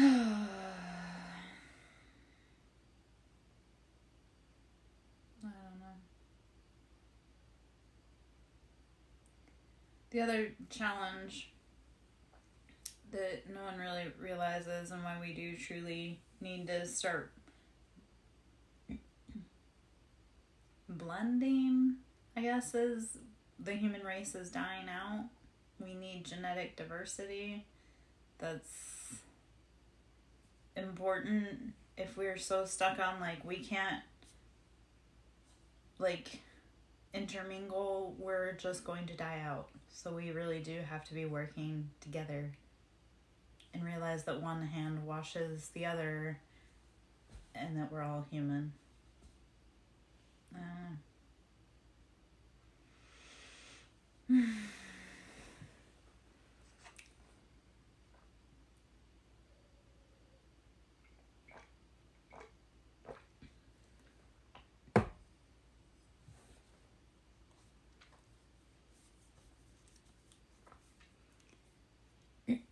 Okay, Mordecai, so have you ever had an In-N-Out burger?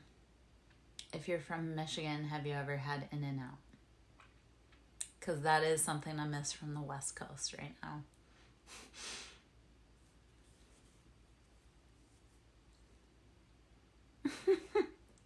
I could really do with an animal-style burger from In-N-Out right now.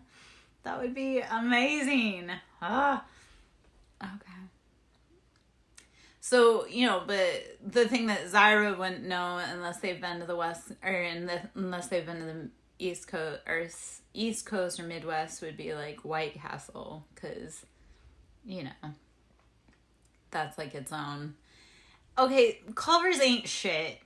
I said what I said. Give me a mic, I'll say it again. Culver's ain't shit. Yep, I said it. Oh, okay, so I am a jerk, but what are you going to do about it?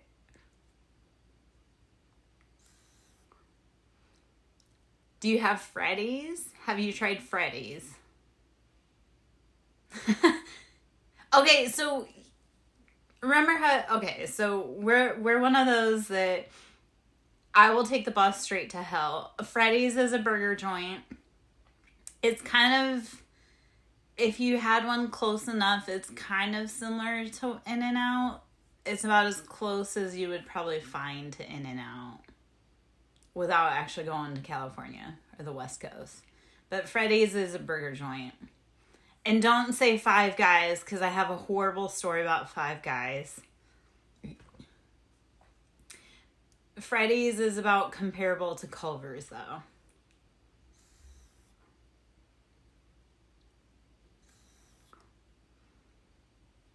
And Zyra, I will say, I do love their shakes. I do love their fries. I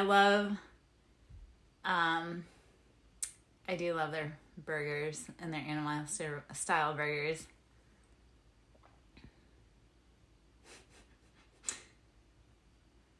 So it sucks in my eyes. Well. Weren't you here last night when I talked about the lighting? How I said that everybody always thinks like Okay. The trick is that people see pictures of me and they're like, oh my gosh, you're so pretty. But then they see me in real life and they feel even more like catfish because I'm even prettier in real life, which I don't say that to be egotistical. It's just, I don't know.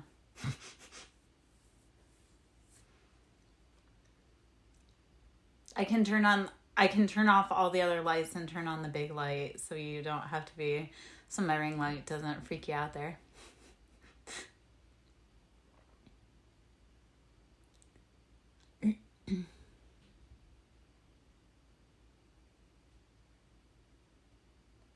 Like,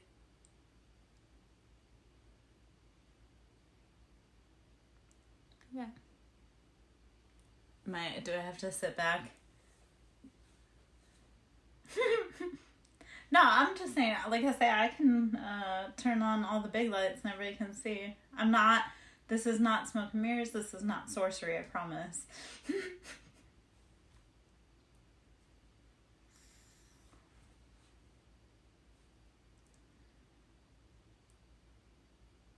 Yes, I accept people for who they are, though, too. And then I also place them accordingly. Do remember that part of it.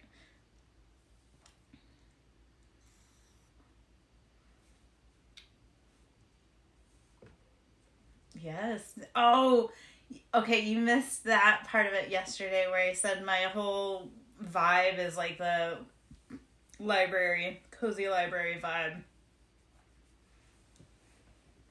Like my three job, like, if I were to have any 3 jobs in the world, it would be haunted library owner, which I am a Libra, so I have my own library. I got that. And I live on haunted land. So job number 1, already live in it. Number 2, be a terrifying cottage vibe witch, which I already got that going. Number 3 is vampire's wife, so I guess that's... I don't remember what time I was in last night. Life has been a blur. So I know I was in last night. Yeah, I'm ready to be a vampire's wife.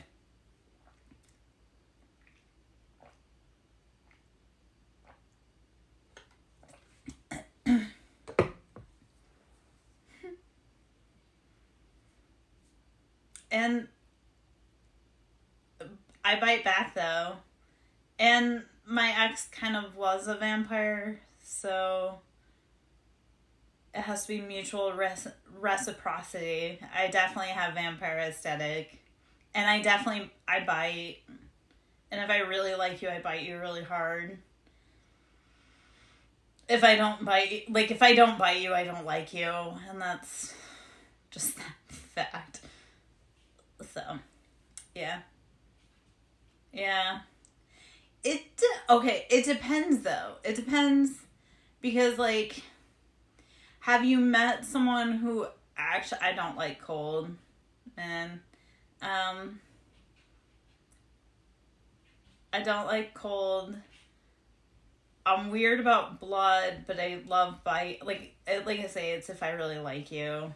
And I don't really like people, so I don't really bite people anymore. I guess I have to find someone I like enough. Oh my gosh. Not if it's going to turn into some weirdness, okay? Like, I'm all for weird, but there's certain levels. We would have to figure out where we would meet, though, I guess. Oh my gosh. I didn't know...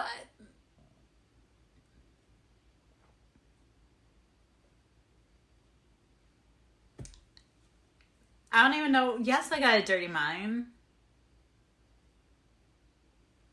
I'm allowed to. I'm a grown-ass woman.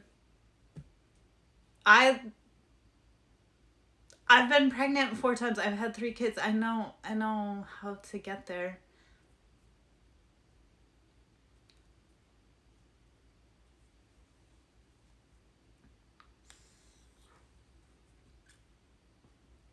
I don't don't know why I had to, like, stand 10 toes down, like, defend my honor, because, I don't know. Boys are weird, first off, and some boys have been real mean, and I'm real fucking tired of that. Yeah. Like, I've gotten some real shade from men, I think, trying to provoke me, and then I'm like, you couldn't even handle all this, so I won't even get myself excited about it. No, but, okay, so, like, I get, like, a weird little,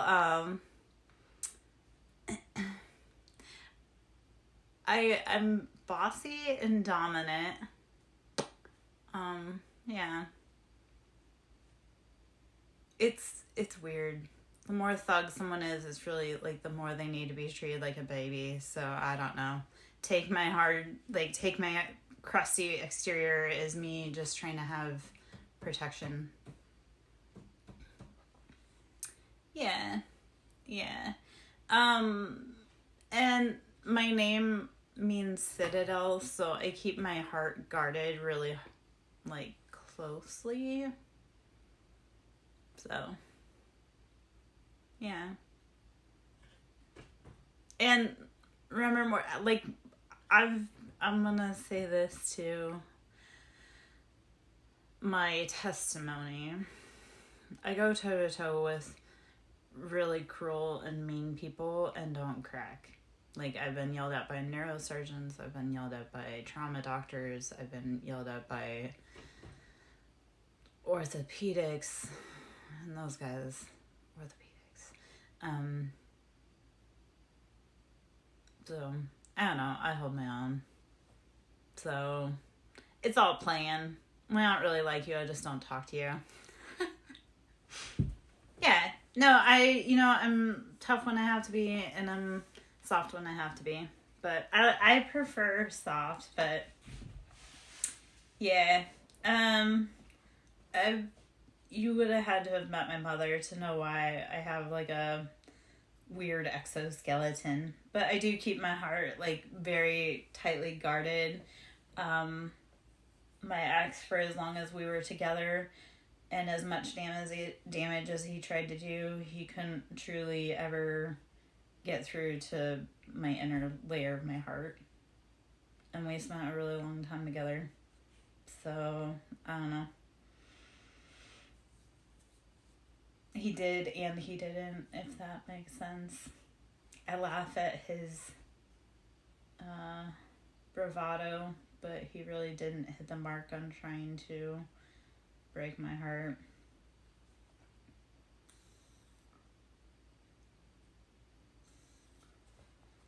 Not that I wanted him to, but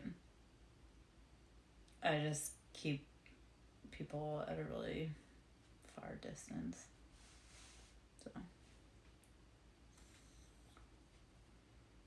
anyhow, hopefully all of that makes sense or isn't super boring. On the bottom is the star. How do we all keep shining and growing no matter how far we've fallen, how far we're going? We're all stars. Like, if we imagine, like, we are all stars in the night sky, and all we can do is see each other from afar. We can see each other's brightness, but we can't see our own brightness. So, we don't feel like it. Keep shining. Keep growing. Keep growing. Embody that beautiful air energy. The Hanged Man. We're going to say Pisces energy. See it from a different point of view. You are in that position on your own. You can flip yourself upside down at any point or right side up to see it correctly. So, we can always get ourselves out of that position. Anyhow.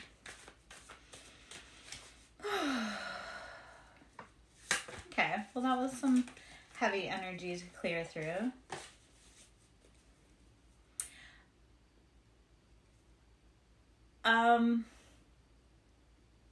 Okay. weird synchronicity, I have that quote tattooed on my leg, and that was a last minute addition. Because that was, ironically enough, okay, let's go with the synchronicities for one little second.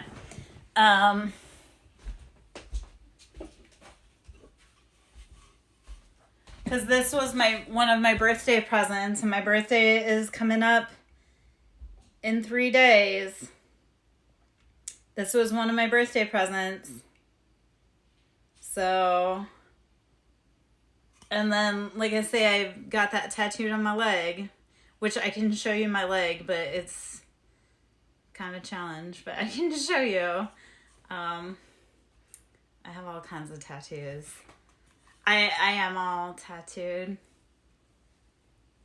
Cause it's my canvas.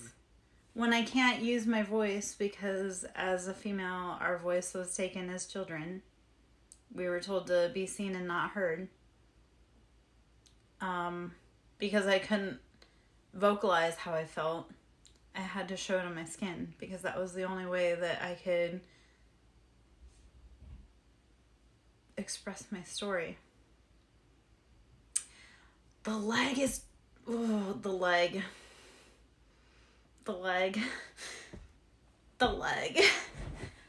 It's not the leg, it's the calf that gets me, but I want to work on sleeves I want to work on leg sleeves. That's like the next,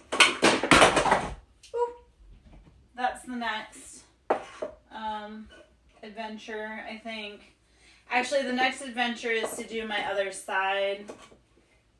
To do the project on my other side. Mordecai, are you there, sir? Because I'll show you my leg tattoo for that reference, man. Okay, you ready? Hopefully I can get it up there, but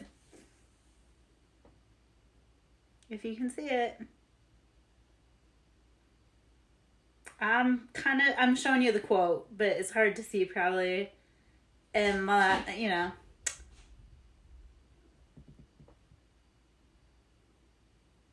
it's a part sugar skull. That's a cover-up. That was a cover-up because that was I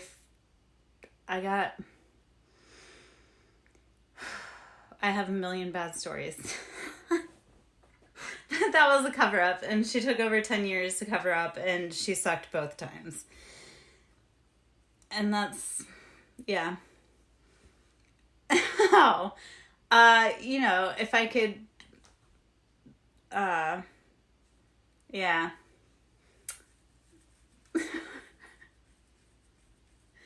Yeah, so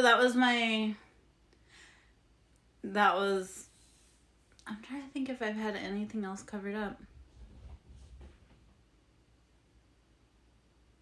No, that was my only cover up, but then I did have another one that my tattoo artist had to fix, which was a hot fucking mess and took over a year almost and was very painful. And you've seen part of it, Zyra, that's the one that goes from here all the way down. It goes to the back of my thigh. That one. So yeah. Yeah. Yeah.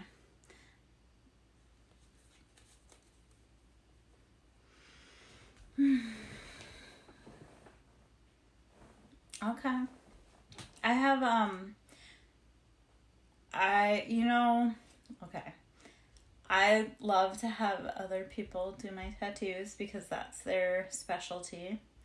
So I have one guy here that does my work, but I had a girl in Arizona that did my work for almost 20 years. So...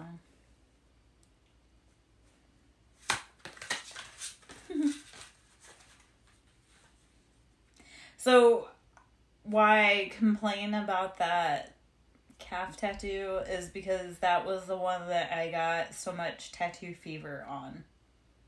Like, when I originally got her, she was a 2-seater. Like, I had to do 2 sessions to do her. And then I was so incredibly fucking sick. Sick. And then when I had to get it redone and covered up, it took 2 sessions to do that. And I was so sick both times on that calf one. So every time I do the calf, like, I bitch and moan and whine and cry. Every time. So.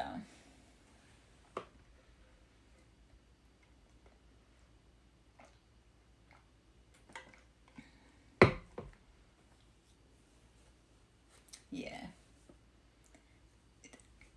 I've also been getting tattooed for 20 some odd years, so I don't know.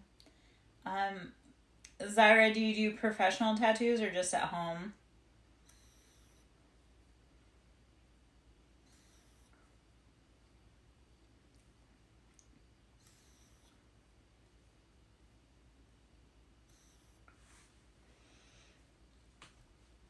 And this one on my side that I had been working on, I was going back to see him weekly to get my shading done. Yeah. Well, and technically you don't, especially in California, get caught tattooing out of your home.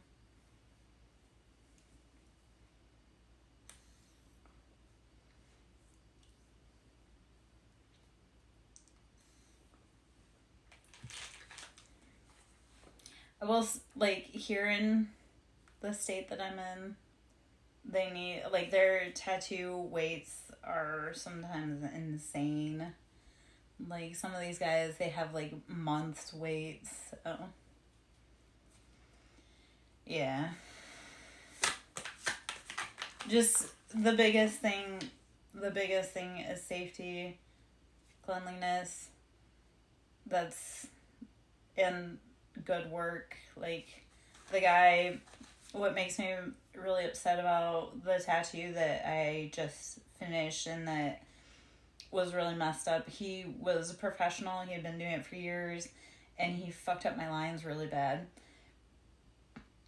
And he was, like, completely unprofessional, and he was watching TV while he was tattooing. But it was like he was watching TV while he was tattooing. And that was, I'm no bueno with that.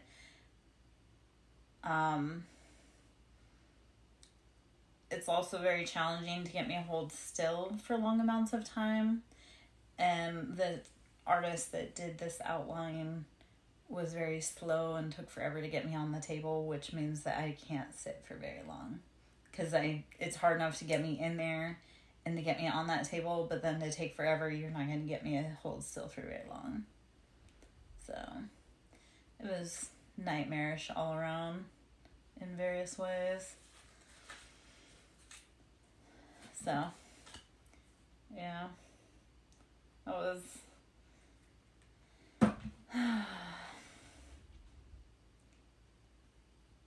I was challenged moving from Arizona to where we are, and the girl that I went to in Arizona, I was with her for, like I say, a very long time. I started with her when I was like 20 up until I was 38 when we moved away from Arizona.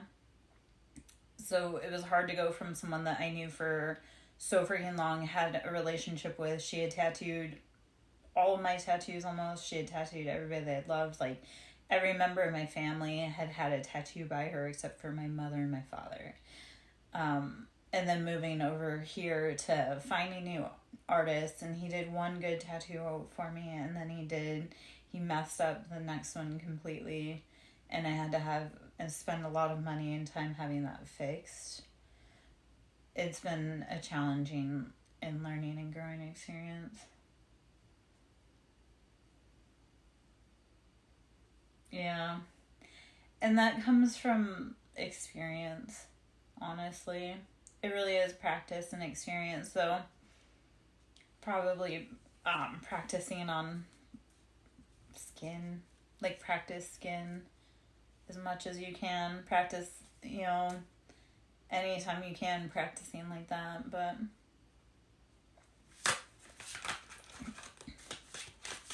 it's, I don't want to say it's like trial and error, but it kind of is trial and error. I don't know. Like I said, I don't know what happened with this outline that I had over here, but it was not good. I think he had medical issues going on underneath. I don't know. There's a lot of weird shit going on in this town that I moved to and around me. So, nothing makes sense anymore. That's probably why I read so much tarot and listen to so much tarot, because nothing makes sense in this world anymore. So, yeah. Yeah.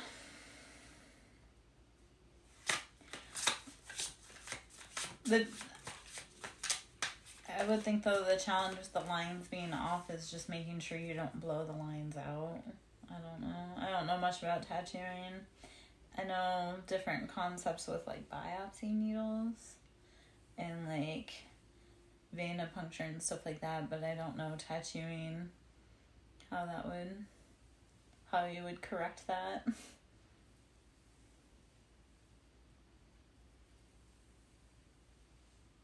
So.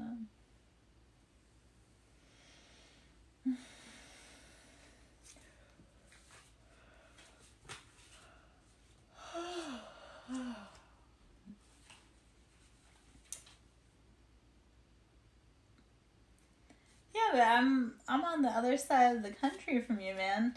And you're a little young, and I got some obligations, and you do too. And I let people do their craft and their mastery. So the people that tattoo, I let them tattoo. I've got so many other crafts that I need to learn. I know how old you are, but you're still a little on the young side, my love. I learned my lesson about dating those younger men. Let's just put it that way. I also did learn that I can date the father, the grandfather, and the son, and I could probably run circles around all of them together.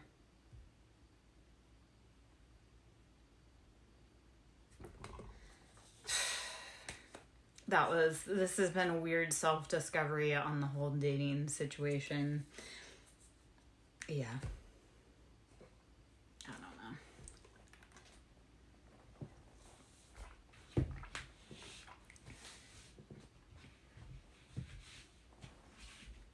I'll be right back. Give me a minute. Hold on.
Okay, I'm back. I realized you relate to wiser women. That being said, I also... Okay, don't be a weird lurker. Like, don't be like that. There's like a certain sweet spot in age, and 8 years is about it.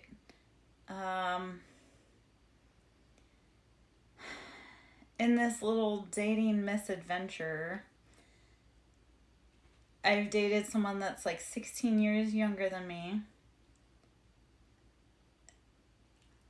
Okay, I am like a full attention woman. Like, you have got to give me attention, otherwise I don't know that you exist, and I move on and I pay attention to other people.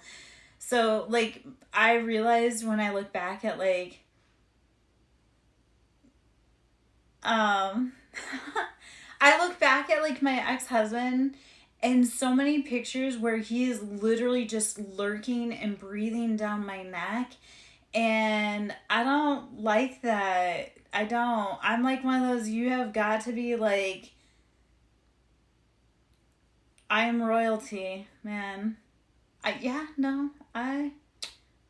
need the most attention, man. I am comparing you. Don't look in the mirror. Is it because I...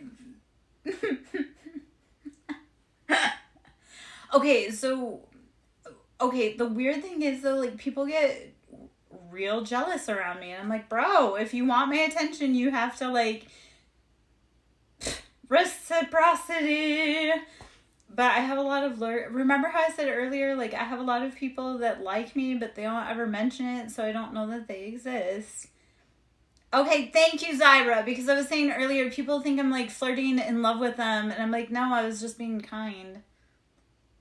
Like, people think I'm going to marry them, and I was just being nice. I said hello and opened the door for a dude, and he thinks that, like, I love him and we're getting married. No, man.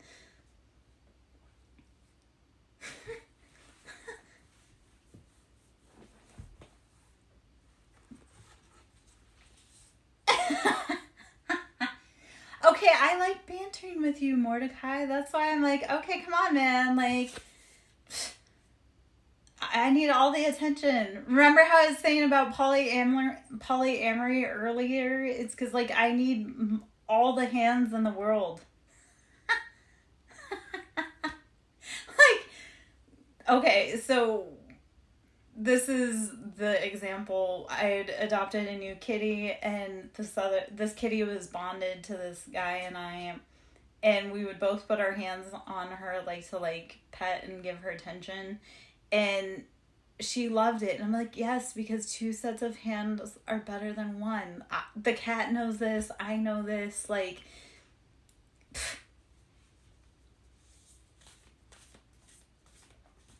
yeah, no. Libras were very attention. It's not like we're attention. Like, Zyra, can you speak to this? It's not like we're attention seekers. It's just like it naturally gravitates to us.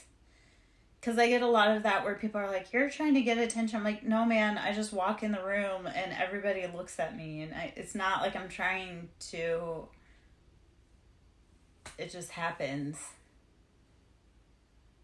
I can have resting bitch face and people will go out of their way to talk to me. And I'm like, what part of this face said talk to me?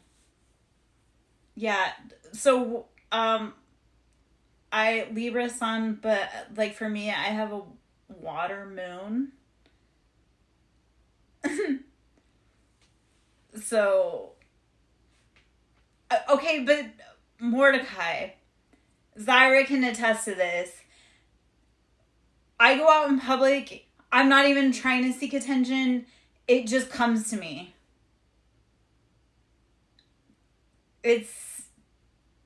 Oh, okay. Depending on what Earth Moon, it's also, okay.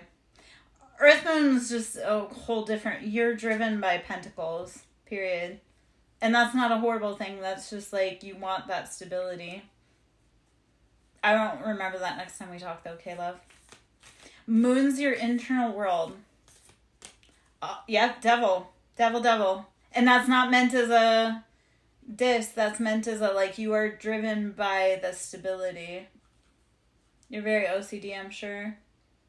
Mordecai will bring you along, you just can't kick and scream, my love. Okay?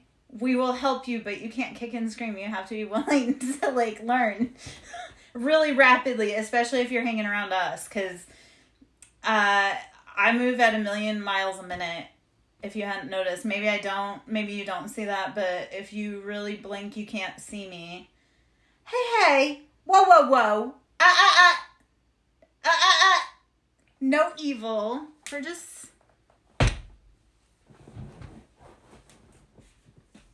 There's no evil. There's just learning the shadow. You do have a moon, my love. Oh, gosh. Everyone has a moon. Okay, well, I bet you... Wait. Mordecai, when's your birthday? We all do have many aspects. Or do you know what your sun is, my love? You don't have to give your birthdays, but you have to pull your birth chart, and I'm sure Zyra can give you... Oh, we did talk about you're an Aries. Okay. You like the power. And it's not meant in like a... You like the order. You like that control, that semblance, but you are also... Mars driven, so you are about that war, that chaos, that conflict. So how do you temper that? Because you don't always need to flashpoint things. Yeah. And it's not evil, it's just shadow, and shadow is your ego, and your ego protects you. Your ego is what keeps you safe from getting hurt, but we're not always in danger anymore. So you have to learn, when can we sheath our sword and when do we need to draw our battle. Yeah. We're all yin and yang. Like, you have super strong bitches like me who are like air strong in those big threes, and then you wonder why we are a force of nature.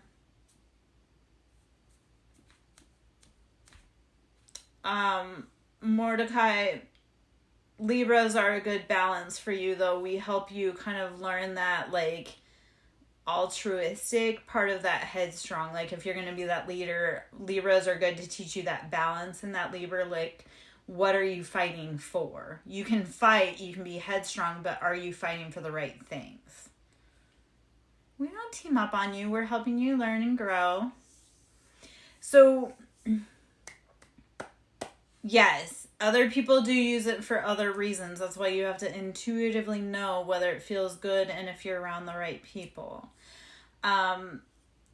Mordecai, I'm going to speak to this, and I love that Zyra's that Libra kind of counterbalance to kind of give sounding to this, especially from the masculine perspective. I don't fight with people I don't love. Like, if I don't, like, I'm so freaking fast to cut people off. Like, if I'm fighting with someone, that's because I actually give two shits about you. As a Libra, if I walk away from you, I can love you but never talk to you ever again. So, like, I have a lot of people that have Aries placements around me, and they think, like, I'm just trying to cause fights, and I'm just trying to make them flash, and, like, I'm trying to anger them. But I'm like, no, I love you enough to battle with you. But the moment that I stop battling as a air sign or as that Libra, that's like done. So people get mad when I battle with them, but I'm like, if I'm battling with you, that means I actually care about you as a person. But the second that I stop, like the second I go silent, that's like I've severed your head. Like that's gone. Yeah. So the people like my ex hated that I held him accountable, but I'm like, me holding you as accountable as a Libra means that I actually gave two shits about you, because I don't hold people accountable if I don't like them. I just don't ever fucking talk to them ever again. So just, that's like a tough love. Like if you come across people, like if you're an Aries and people love you enough to stand 10 toes and fight with you or hold you accountable, that's like because they love you enough to face that headstrong. So don't look at it as like they're trying to beat up on you. Like they care. I don't know. I had that argument with an Aries because she got mad at me because I was holding her accountable But it was like, I love you enough to stand 10 toes down against your Aries ass and hold you accountable. No one else in that room would. I love you enough to do that. I'm like my one person. I'm my ride or die. I'm there every day. It is like, I used to have close friends. I'm like, I don't care if other people approve or understand or get it. I've got me. And that's all that matters. Because on my hardest days, I've had me 100% of my hardest days when no one else has. Yes. Mordecai, none of that was meant as like that was meant as like a, we love you enough to help you learn. But we also, as like, we don't, there's no disrespect kind of thing. Oh, yeah, no. No. That's not going in a wrong direction. I was, like, I loved you enough to talk about it. If I didn't, like, if I was angry, I would have been, like, out. Yeah? Okay, moon. Zyra, can you put one in the chat, or do you want me to find my site to give you guys?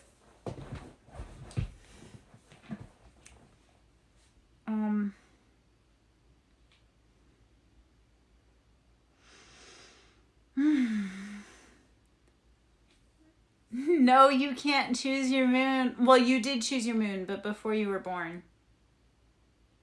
Actually, do you want to have those conversations? Those are the conversations that'll blow your mind. You chose these details, my love.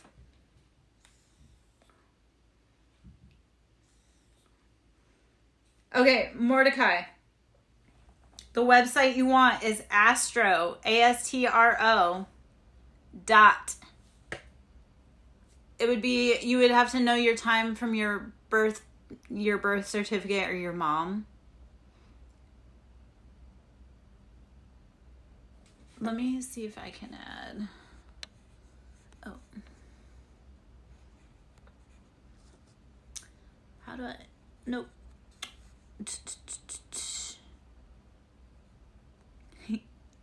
Of course you do, Mordecai. Someone knows your birth details, love. I promise.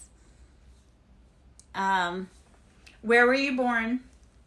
You need that, and what time you were born. And it doesn't have to be the exact minute. It can be like around like a time, like within half an hour, I think it is. It is important though, because that does determine your moon. If you guys, okay. Are you ready for the website? And if someone can put it in the chat for me, I would love it, please. It's astro.cafeastrology.com. So it's astro, ASTRO .cafe, CAFE, astrology, ASTROLOGY.com. And that will give you do need to know. I guess, Zyra, what I was trying to say is, like, it's not, I mean, it is specific down to, like, the minute, but it really isn't. In a lot of ways, you can do it with just the day and time. It's not as accurate. Mordecai, what that moon, though, is it gives you your internal world. So your sun sign is what you show to the outside world. Like, that's what everybody perceives you as. Your moon is your internal world, kind of your internal workings, and how you feel when you don't show anyone. And your rising sign, because wait till you figure out your rising sign. That adds an even deeper layer, but we won't overload you there yet. Right, but your rising sign that's like who you really are behind closed doors when no one else is watching. And that makes a lot of sense.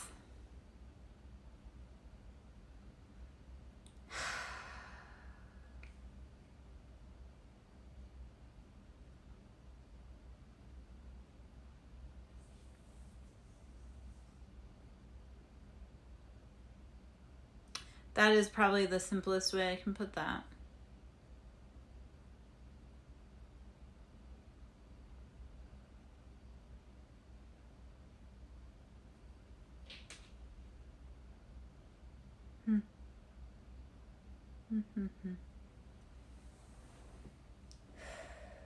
That's trippy as fuck. Okay, because the rising sign, like Mordecai. When I first started, I didn't know shit about shit with the moon or the rising sign or anything else either, and that's not something we'll get into. But that really does just make sense. So your sun is who you show the outside world. The moon is, like I say, your internal world, like your internal processes. Your rising is really, truly, and I didn't put that till right now, and it really does make sense. Your rising is who you are when no one else is looking, behind closed doors. That's like true to your nature, who you are. And we can get into that way down the road. And Mordecai, I would love to talk to you more about Aries. I am a huge lover of Aries, even though Aries are such a huge pain in the ass.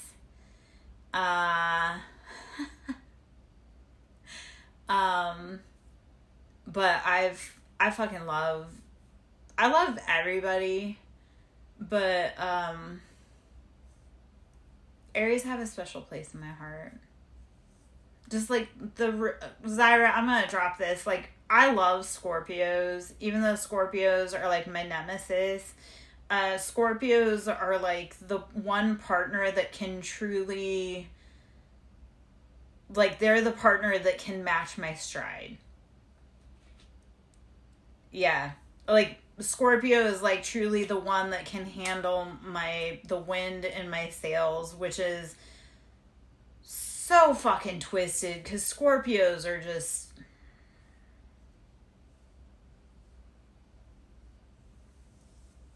Scorpios. Yeah. Well, okay, so like I was talking to Mordecai, Aries and Libra, because we're the counterbalance, like the Aries is the counterbalance to us. This is something I was talking about yesterday. Aries, and I think a little bit today, but Aries and Libra, we counterbalance each other. So we pair really well with Aries because they teach us like the shadow, and I don't really mean shadow, but like the passionate, the take charge, the put themselves first. They show us that side of it easy because that's so natural to them, whereas that's something that we typically need to work on because we're more about like everybody gets a seat on the boat. Yes. Yeah. Yes. We do. And because I have Aries children, I have very Aries, I have fire sign children, part of the mix. I have some other stuff too, but it's like, for me, it's as the mother of an Aries, how am I cultivating her knowledge and that genealogy line? So, yes. And I love Libras. So, Mordecai, you actually will love this, and I identify with this. Libras, we're known as Lucifer. We're known as the morning star because we shed light. We bring light on both the good and the bad. And when people talk about like Lucifer or the devil, they always say, oh, the devil made me do it. No, he didn't. He offered you the option, and then the choice that you made brought upon the consequences that you incurred. So like, I get a lot of people, they'll be like, oh, well, blah, blah, blah. Well, yes, because you flipped this switch down, this happened.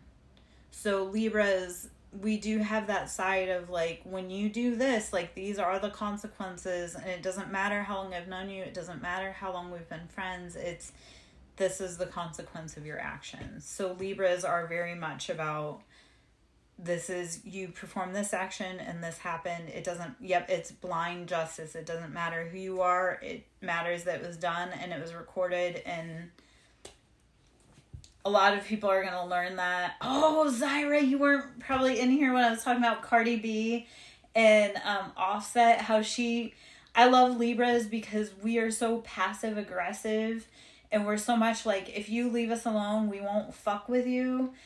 But if you come for us, we're going to take that bus straight to hell with receipts. And Cardi brought it. Did you see that, Zyra? Do you follow Cardi at all? Like, I love the other Libras in the room because we generally have... We're pretty fucking badass.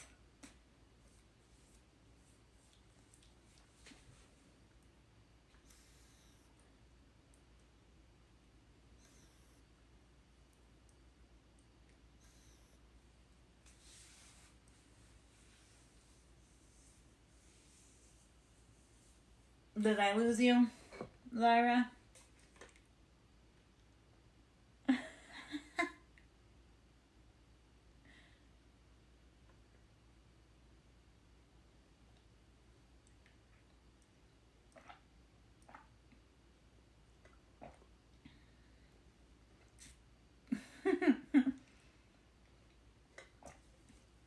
don't know. I laugh. I've learned that I don't really need validation from anyone else. Like, they like to say, like, I'm an attention seeker. And I'm like, yeah, I really don't need anyone else to make me happy. Other people actually really annoy me. And if they get in the way, they can see the door. So...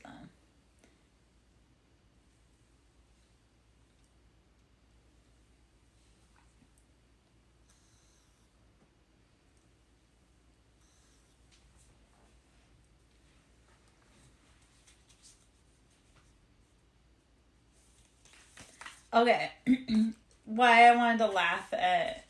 Okay, so why I wanted to laugh at the Cardi B Offset thing.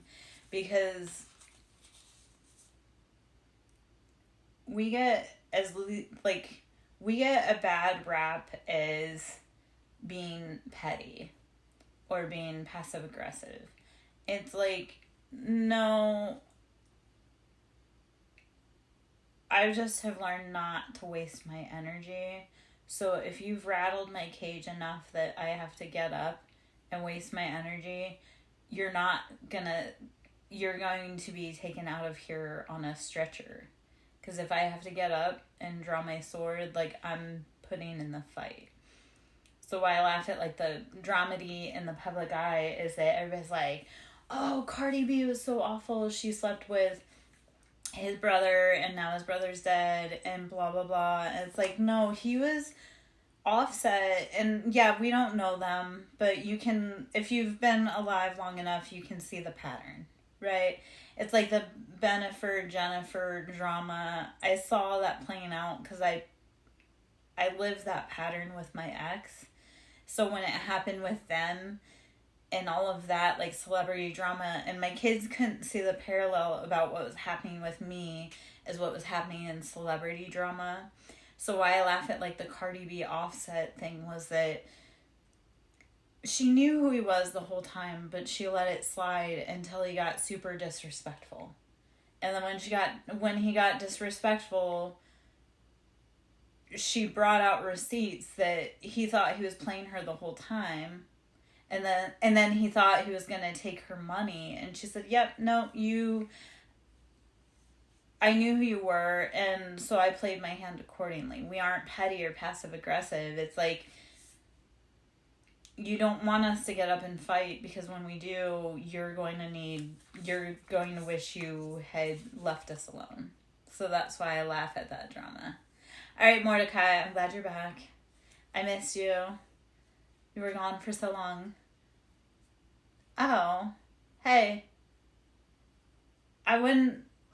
Mordecai, I promise I'm not going to want to fight you because I'm not going to remember tomorrow. It's not that important to me. Unless you say really heinous stuff. And then if you say really heinous stuff, you're going to have a fight with God. And then that's not someone you want to have a fight with.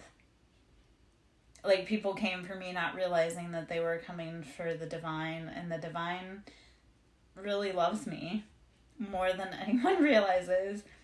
Even though I don't look like a healer. Okay, I'm so sorry. Mordecai, I'm so glad you're back. Thank you for not running away. I won't fight you. Don't, baby, come back. Is that what I had to do? Actually, I remembered you today. I was hoping you would come back. Didn't think you would see that, did you?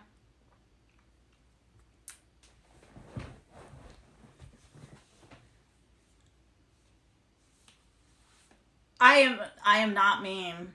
You do not want to see mean from me. I can tell you and show you mean. I know, everybody loves a mean girl until we're mean to you. I can hold my own. Okay, so here's the thing. I am really mean. But my mouth is really good at 3 things. Fighting and flirting. How we proceed is up to you. Zyra can't help you. Zyra's just as scared of me as you are.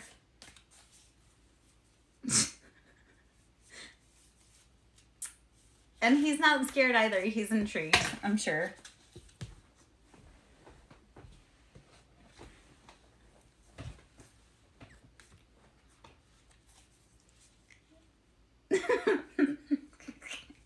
I'm also a huge pain in the ass. I'm impossible to get a commitment out of. I don't realize people actually like me. See, what else?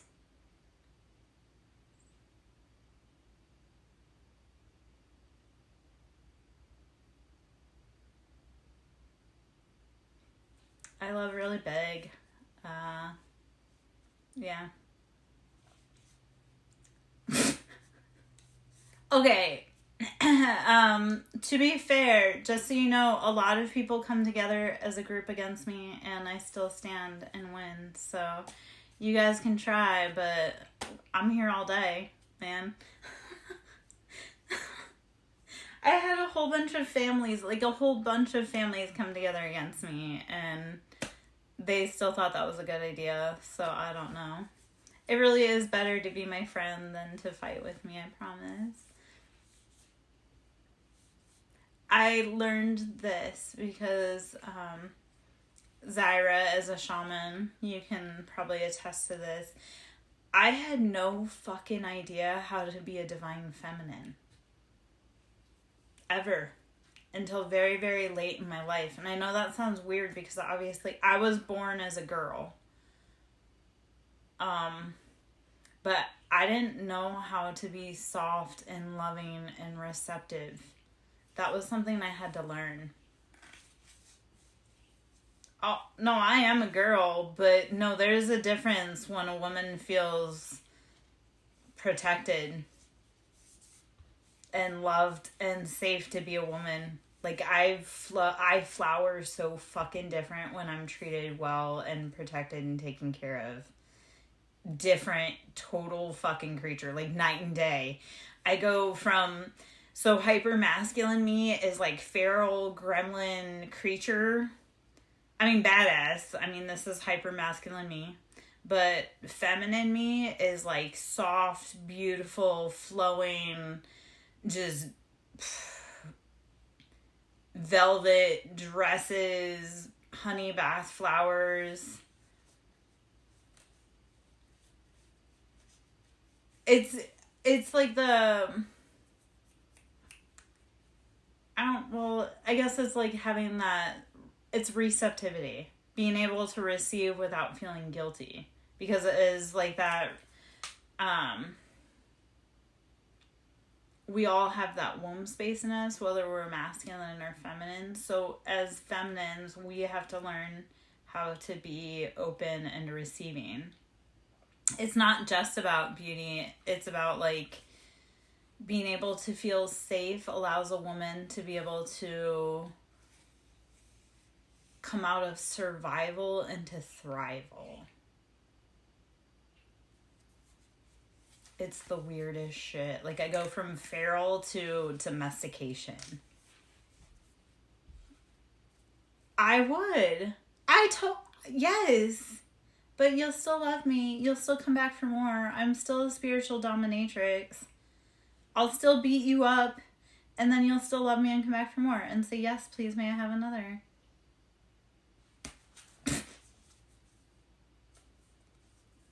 You boys like being beaten up.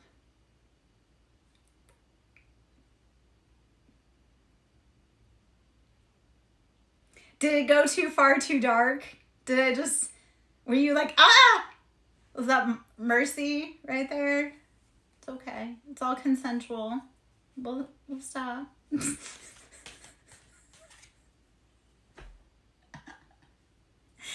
Oh, gosh. Thank you. Okay, so I was breaking this. I love Zyra. God, I love that you're in here right now. So, man, woman, or woman. And when we actually integrate the two, we become a hue, H-U-E, man. When we integrate our man and our woman, we become human, and we see all spectrums of society. Yeah? Ah? Play on words? Libra? Double entendre? I know. Well, you're a boy. Do you want me to draw you a map? I can do this! This is for the Vin Diesel fans in the back.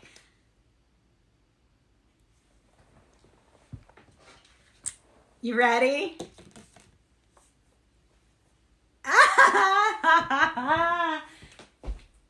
Yes, we do. Okay, this is where, you know what, I am going to beat up on you for a second there. This is where we love the paste crayon eating friends, Aries in the back, man.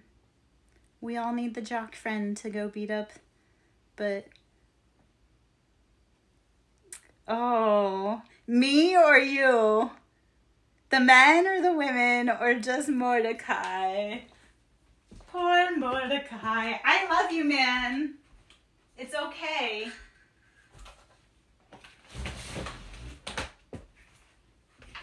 If I didn't want to talk, I would have been out by now, man.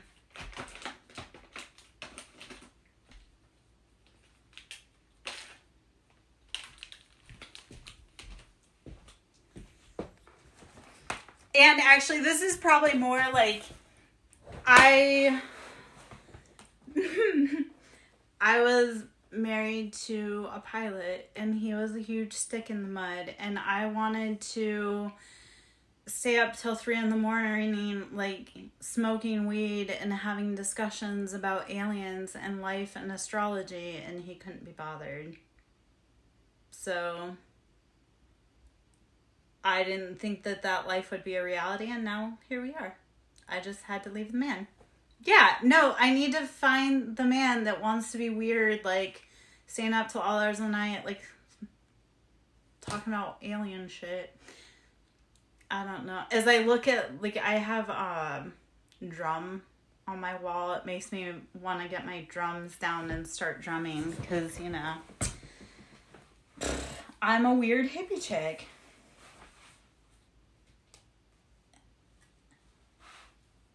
Hey, that's life. That's a Libra. When you play nice, then we play nice. Remember I said my mouth can fight for or hurt your feelings and make you cry.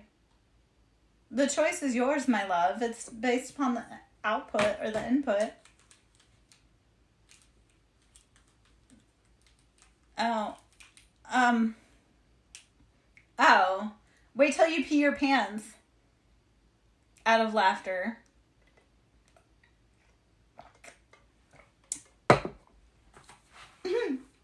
All right. Well, I'm glad that we're here for comedic relief. I would say I'm here all night, but you know, I gotta sleep at some point.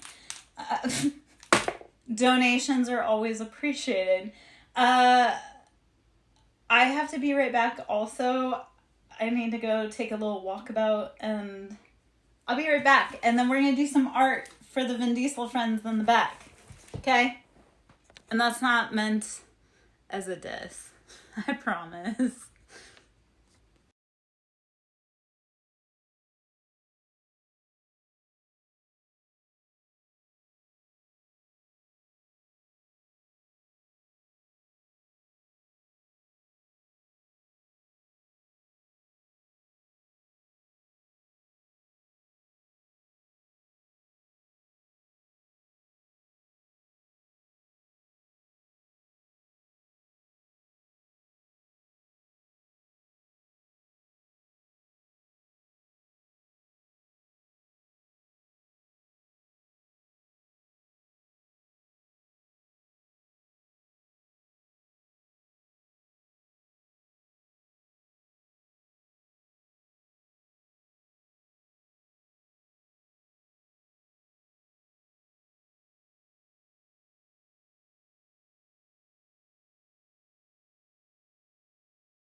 Okay.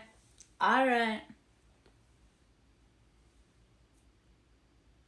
Hold on. Let me grab my pad of paper and then let me read through our hello. Let me read through some of these notey notes here and then let me get in the chat. Hello.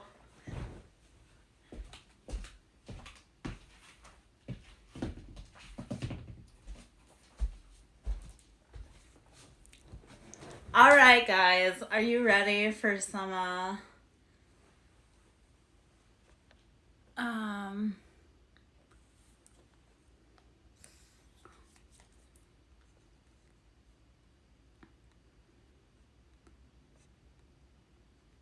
Hey Mars, how are you, my love?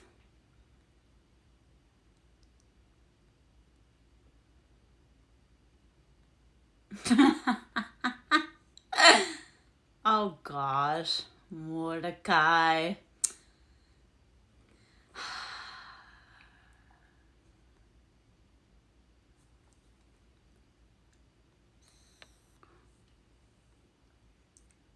Okay, you know what? I love the fire signs, but okay. Who's,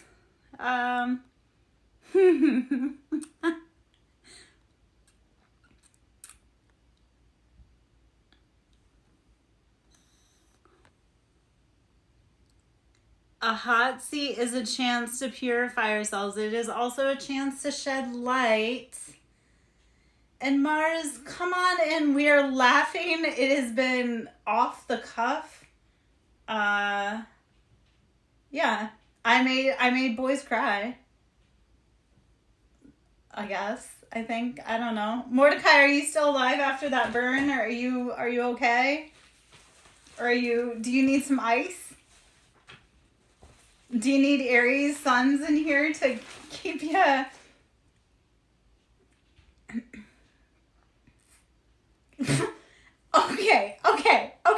Okay. Whoa. Let's not, no hate in here, my love. Be nice to the pasty friends, okay? Some of us are very blonde-haired, blue-eyed. Be gentle in your judgment. Love, okay? And that's meant as like a nice and also like just a, hey, be loving in here. Okay. All right. I'm blonde hair, blue eyed. Like, so be gentle. I've gotten a lot of flack in my life for that. And if you saw my family, it looks very... No, it don't mean necessarily we're good people. I'm just saying be nice. We're all fighting fights you don't know about, man. We are all fighting Fight Club fights you know nothing about, okay? Okay, I'm going to talk about a few things here. Because Zyra brought up a good point when he was saying, like, be nice to the woman, okay? So I'm going to do...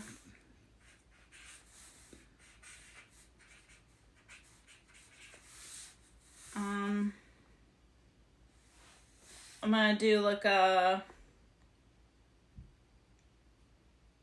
Okay. I do not do that. Okay. That's one thing I have not done. I've done a lot of questionable shit. Hard drugs is not a thing for me.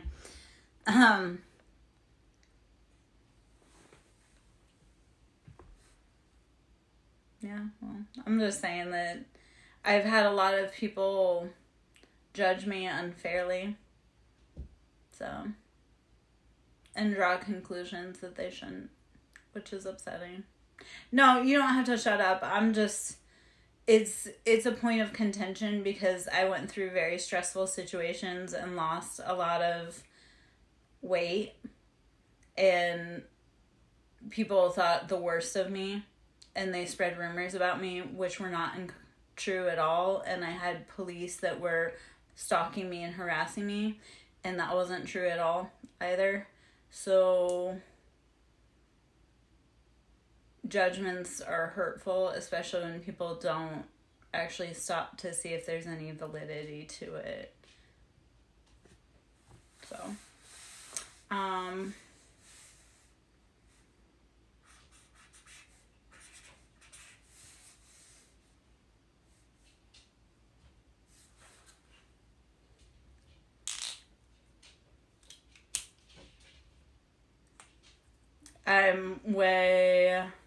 wait till you realize we're all way bigger than witches. Or at least some of us are. And I'm not a devotee to Lucifer, so those are all fun things that I'm not.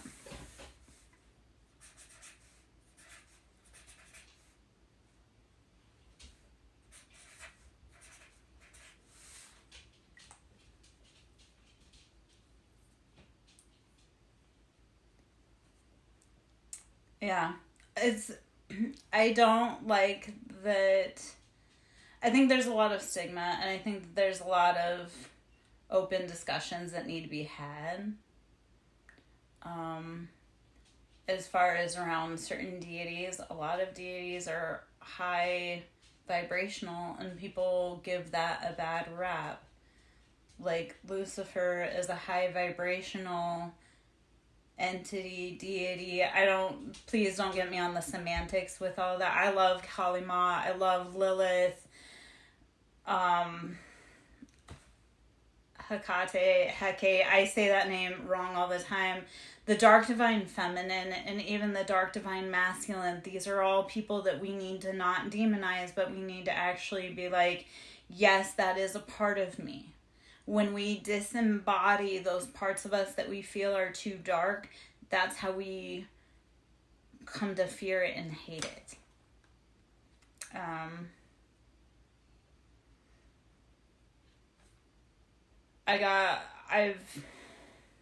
I fought my whole life trying to understand and make everyone else feel understood, so it was hard that no one took the time to understand. Or no one took the time to, no one checks on the strong one to see if the strong one needs anything. And when the strong one does need something, no one's to be found. Yeah. I've got so many things I need to write down. I need, a partner, because there's so much work that I need to get pumped out. I need, another person to help me get so much work down between, writing, between, physical work. There's so much. And then, okay.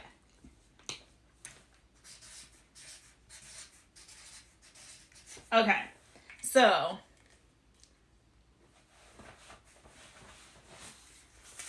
I did just a little art project. I know Mordecai, I got slightly sidetracked, and I know, barely, I'm 6-figure arts, but, I've got a shit ton to do. Anyway, we all like to say, we're man, or we're human. We're man, we're woman, and that all makes us human when we integrate that all together. So we're all in this division of oh, I'm man, or I'm woman. We're not, we're human, and it's a spectrum. And the biggest thing that we all need to be doing is integrating our masculine and our feminine so that we are human.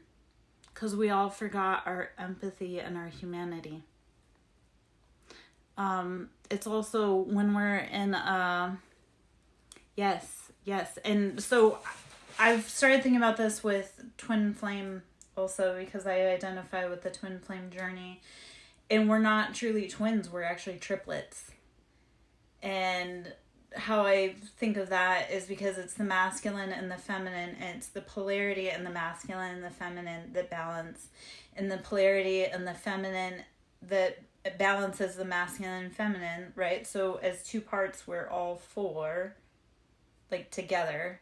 And then that third entity is both of our parts marrying and being kind of a production of its own. Am I Did that completely freeze out?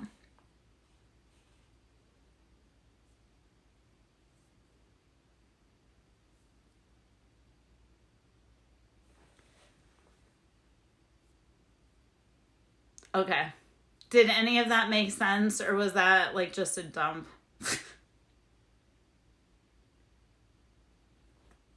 I know there's more people in here now, so okay. I live in a weird part, so it's yeah, so we don't like when we're looking at it, like when we're in couples, cuz people want to say like okay, here's what I've learned. When I get in another relationship, there's no one else in that relationship between my other than me and my masculine and God, like divine, like our divinity together. That's like when you start adding like third parties or karmic. Yeah. So when you start adding third parties or karmics, it's like your cousin knows the guy that had a situation like this and that's what happened to them. And no, like when you're in a marriage or in a covenant or in a relationship, it's you, your partner, and whatever higher force it is. Oh, the karmishas. Those fucking karmishas. And you know what? My mouth and they have their roles, right? Like the karmics taught people I loved things that I couldn't teach the person that I loved. So by all means, bravo. I'm glad she could teach him that, but I can't. Thank God. But the karmics, like the women that think that it's okay to sleep with other men's husbands, like gross. Like please. I know. Opinionated. I had a friend that thought that any man could be hers. Yes, because it's a contract. Everything in life is a contract. Like, I will say this about like my ex. He thought that any amount of money could buy him out of our spiritual contract. I'm like, it does not matter. You could pay me $1 million and it still would not absolve our contract. You actually have to do the right things because that is what's fated. So, yeah. Yeah.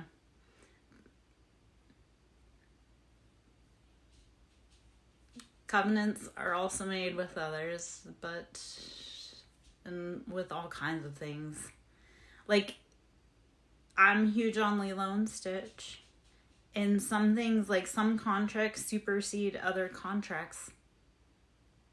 So, like the karmics trying to get in contracts, and it's like, man, this contract was written long before you ever came around. So I don't think what you're doing is going to supersede this.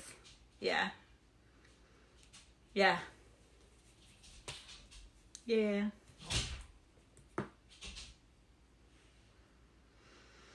I might have to take a walk for a minute because some of the natives are getting restless.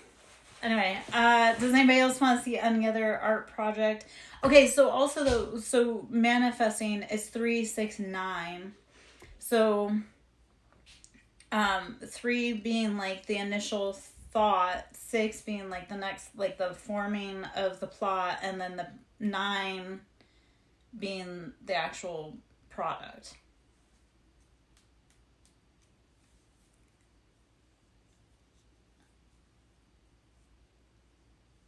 Say, Davey, what kind of covenant are you asking about? Like, we all have contracts within, like, ourselves, but, like, within our people.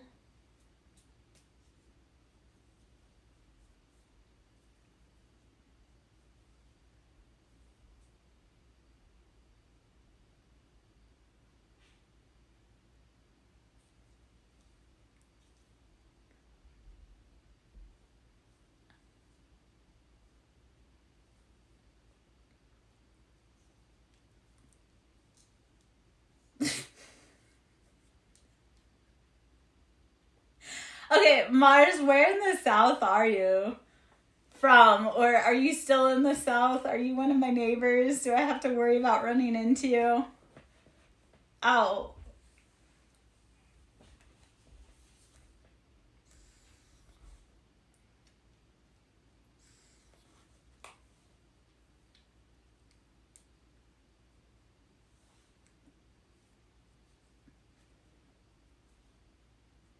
Okay. How far east? Oh, okay. Okay. Okay. What are you doing in Japan?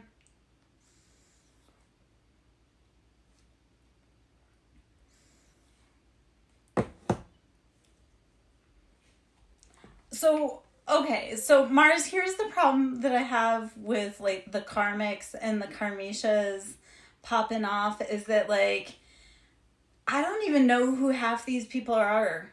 Like, these people have problems with me, and I'm like, I don't even know you. Like,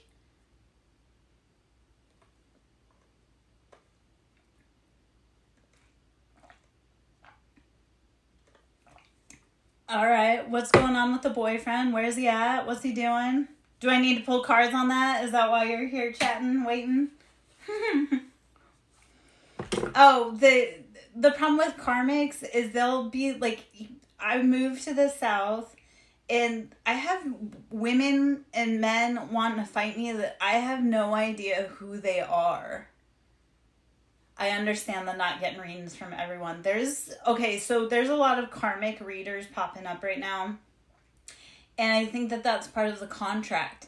I think that these karmic readers are popping up and giving details about the crimes that they've been committing because they have to confess. So I've been noticing, like, on TikTok, there's readers that don't align, like they don't resonate, like it feels like nails on a chalkboard. But it's like, it feels, it has like that energetic stench of like, they're just trying to cash grab, and that's not what we're here for.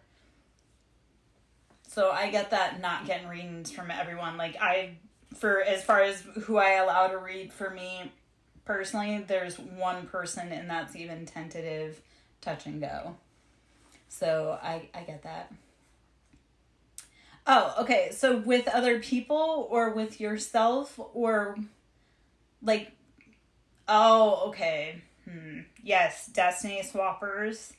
There are a lot of out here trying to destiny swap. Like, I had to warn one of my old high school classmates, like, oh, this bothered me because I had, okay, so covenants, like, our promises, our commitments, those are like, we can make that to ourselves or with other people. So a lot of people are out here like thinking that relationships are nothing, but really you actually have a contract with that person. You have a promise to fulfill a certain thing with that person. And that actually happened. So I was born and raised in a different state. We moved here. And one of the guys I interacted with, and it was really scary actually, because he ended up murdering the next woman he dated after me. Actually, not the next one, the one after her. And I saw that coming a mile away. I spoke on it. When I found out, I was like, that's scary. I had a soul contract with him. Like a covenant, a contract. And I moved from the West to be here to fulfill a contract with quite a few men, apparently. But yes, so I will say this though, and that it was meant for me. It was meant for me. And in a past life, he had run and scared me off, and that was something. If you've never dated a crazy person, you might be the crazy person, love. Yeah, we are the ones to see that, but it goes way freaking deeper than that. It goes way deeper than that, Mars. Like, I live in a corrupt town, and I wouldn't put it past them letting him walk in order to take me out, and that's terrifying. But they want to take me out because I know a lot, and because I know a lot. But I know a lot, and I know a lot of people, and a lot of people have worked really hard to take me out because there's insurance policies on my head. So that I think they've cashed in. There's a lot of people trying to cash in on money on me. So yeah, people are crazy, and going crazy. Yeah, I was married to a pilot. He wasn't a pilot when we got married, though. And I have dated pilots since then. I've also dated doctors. I've worked with doctors for decades. Realtors, lawyers.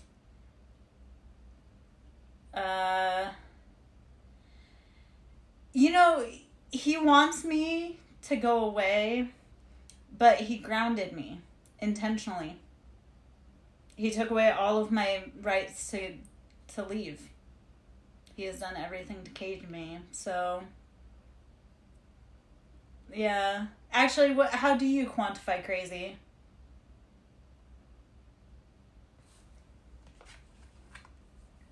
And let's actually talk about that, because I had a guy say I was crazy, and I did everything in my power to get away from him, and he kept calling me crazy. And I was like, when I'm leaving you alone, why would you want... I don't know.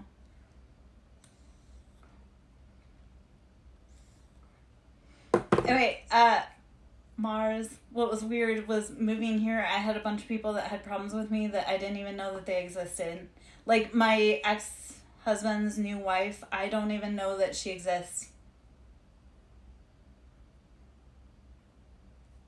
Like, I had to learn about her through social media, and she, I'm sure, wants to fight me, but I'm like, I don't even know that you exist.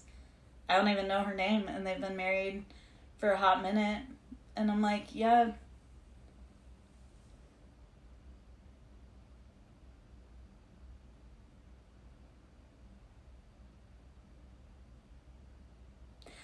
So that, okay, there's a difference between crazy and attention seeking. And it depends on, are they not aware because they're intentionally negligent, or are they not aware just because they're unaware that that's harmful? Because there is a difference.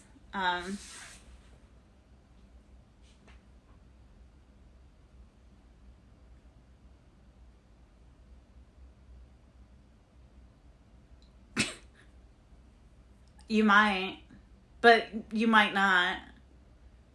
I'm hilarious. We're all funny. No, just kidding.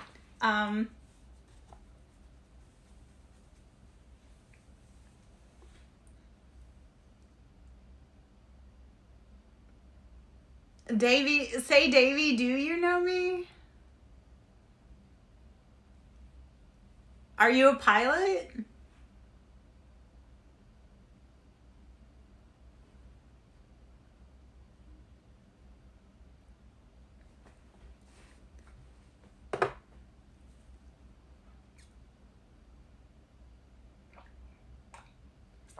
Oh, I'm sorry, my bad.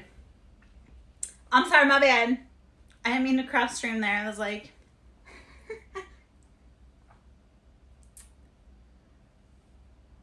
Thank you, Mordecai, for getting me out of there, man. Whew.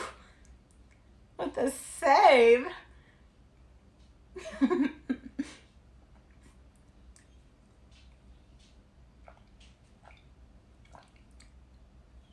What's the dead internet theory? And you would be surprised. I was talking about this earlier. Oh my gosh. Okay. My dream for my birthday is not happening this year, and I'm so incredibly sad.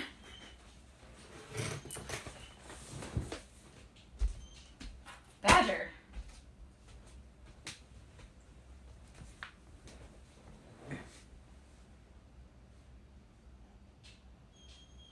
Oh.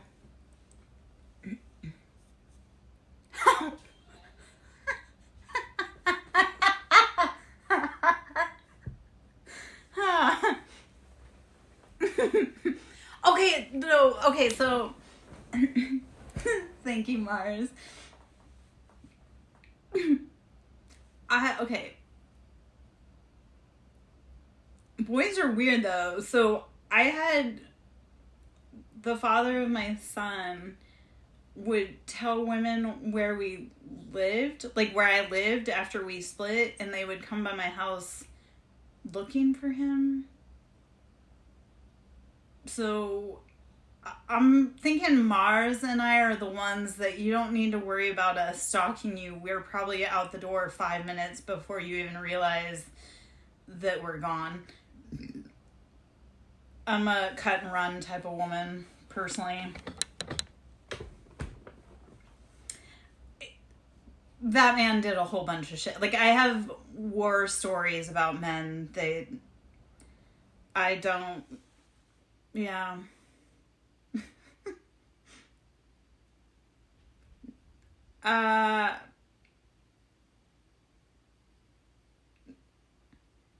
Eric Andre's depends. Like, he's mid sometimes. Man. Eric Andre. Oh, I'm not nervous. I don't hold still for shit. It's okay.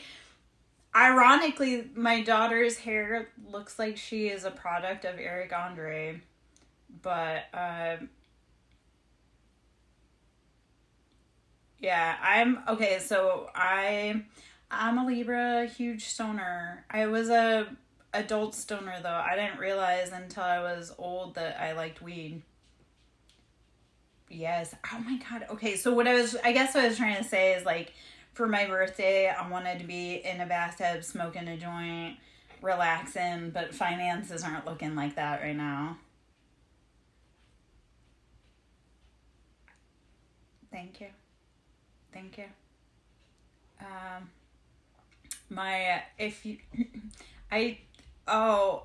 Okay, you can be, but I did genetically modify the pool.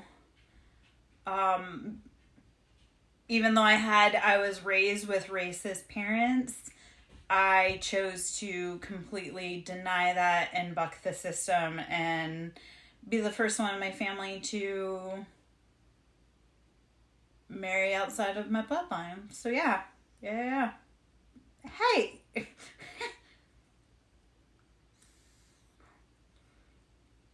Yeah. I get a lot of heat. Remember how, like, I said that a lot of people make judgments about me without actually stopping to check the facts, and that's a lot of people throw shade on me, and I'm like, yeah, if you actually knew what my story was, nobody would ask questions or throw shade. Yeah, you know what, here's the thing that I said, because, like, it was a huge ordeal, and, like, when my kids came out fluid, and my family freaked the fuck out, and I was like, I don't care who my kids love as long as they're kind to my kids and they make my kids happy. So I don't care who my kids date as long as my kids are happy. I did jokingly tell my kid as long as he didn't date a Puerto Rican chick, but that's because I dated a Puerto Rican Sagittarius, and that was a nightmare.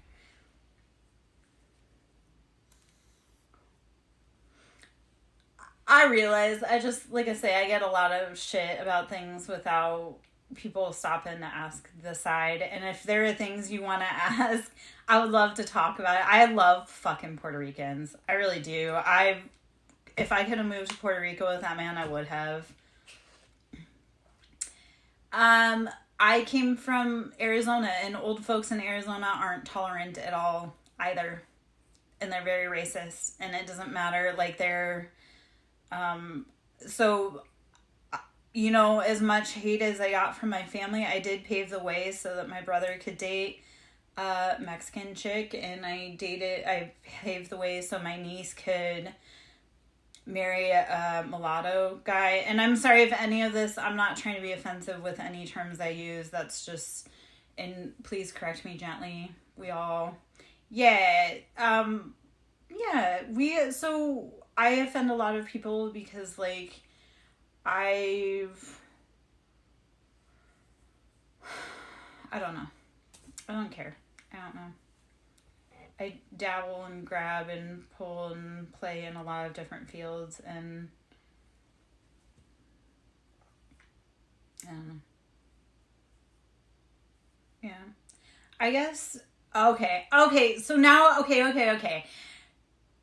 Mars, then when you made that question earlier about him being German, I took that the wrong way because I thought it was meaning towards, like, and I am so sorry, my love. I get a lot of hate from even my kids about being white. And I'm like, dude, like, I don't know. My kids say some of the most off the cuff shit. I don't even know. Life is fucking weird. And some of it, we all just need to be more accepting and have more talks about shit. Yeah, okay. So, yeah, no, so yes, we have, life is fucking strange. The thing with, like, Germans, we are made to last. Like, we are built for tough weather, we are built for tough life, we are built, like, we're hardy stock. So your man being German, that's totally, like, he's built for, like, duration. Maybe that's too, I don't know. I've never been on, like, I have Discord. I just got Discord. I don't know shit about Discord. Yeah. I'm just in here chatting. It really is just chatting. And I love talking and interacting and connecting with people from all over the world. Yeah. No, so, okay. Would I love to... Cain and Abel. We think of Cain as having the horrible side, and just like we think of, like, certain parts of society we think as having horrible and having stains on it. But we also have to look at the opposite side of what has that brought to humanity. So, like, when we think of Cain and Abel, well, Cain, I have no freaking idea how to do Discord. Like, that's a completely different side of stuff. I'm not gonna I don't click on shit. I learn. Thank you, though. But, one day we will have to get up into Discord. I did just set up, like I say, my space in there. I'm just now getting it back out into the world again. I've been hiding away and learning and growing and expanding and showing the world who I am. So it's been weird. It's been weird. We'll do a Discord soon. I'm probably gonna hop out pretty soon. I have 6 guardians that are wondering where I've been for quite a hot minute, because no, I think, we're all just here. We're all learning. We're all growing. We just keep going. Yeah. So you're in Japan. Are you in Japan for military, or I know you said your boyfriend's in... You're in Japan for your boyfriend who's German.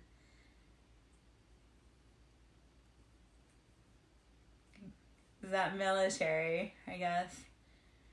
And been there, done that, if that's where that is.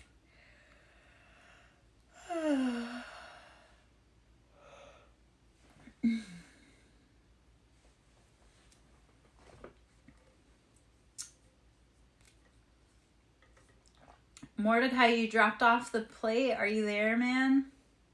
Did I lose everybody? Which I may have, and that's fine too.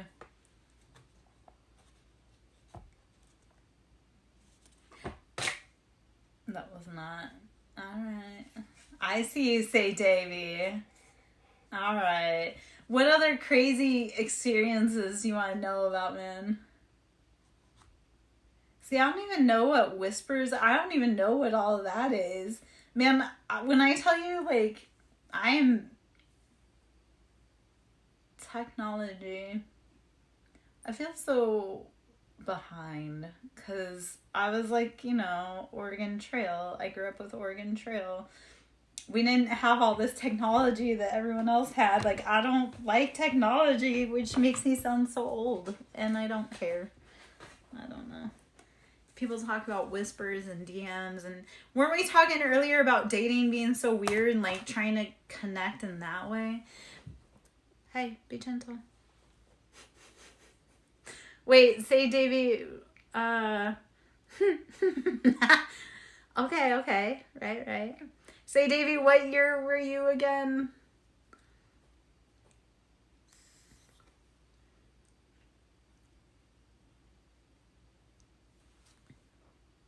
Okay.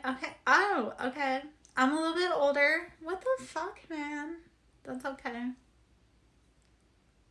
I'm an older millennial. Is that what that is? I'm 82. I'm always like that weird sandwich kid that never quite won. Yeah. Yeah, well, I need someone who can handle all of this knowledge. Boys, I talked about this yesterday. Boys are like slower, so us girls, like, we need someone who can keep up. If that makes sense.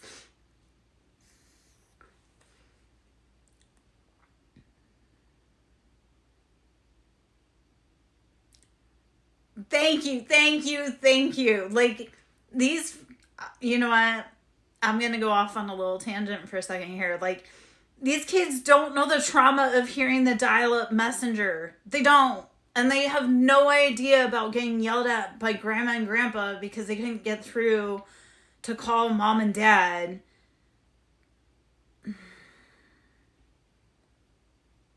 Yeah. Like, I love You've Got Mail.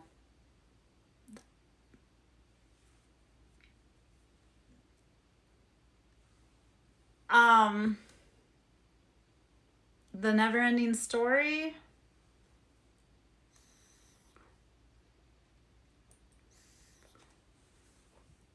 Is it The Never-Ending Story? Or is it...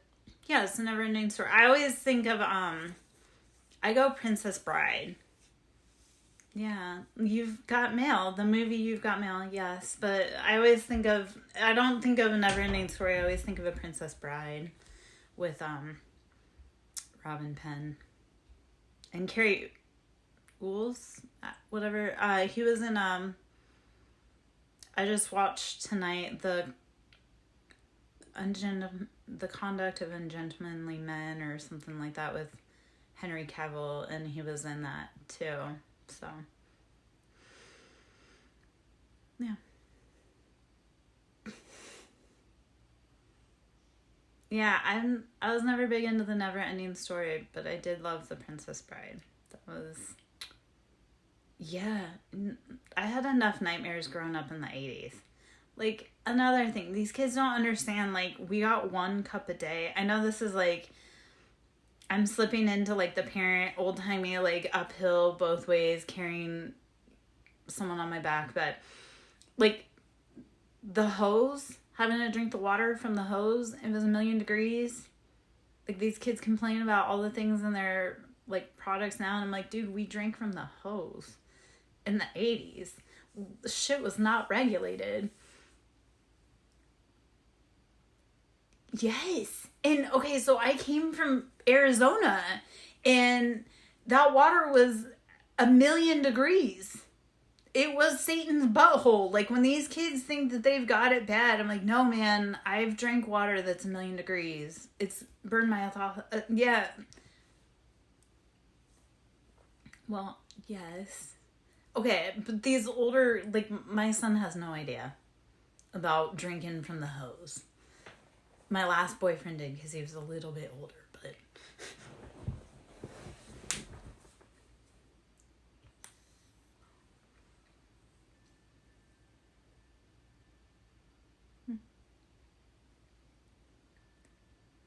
Yes.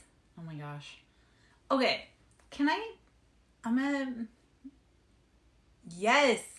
Education is always the way. Arts are the way though too. We need to be integration between arts and education.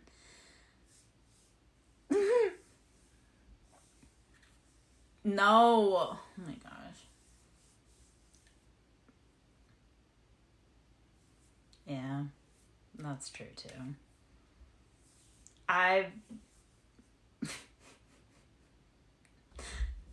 I've learned, Mars, I am a messenger. I will deliver the message until it can no longer be delivered, and then I move on.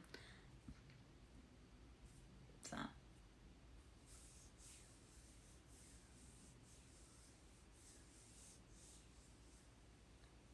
It depends. There's always a message to be found whenever we're there. But, am I just...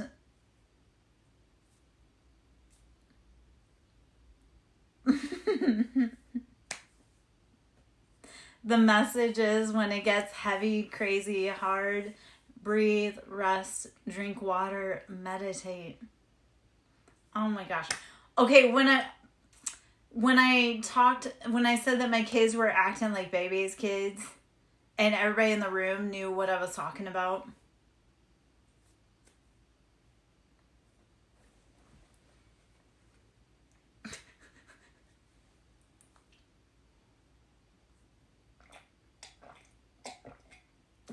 Sometimes them kids be acting like that, and I'm like,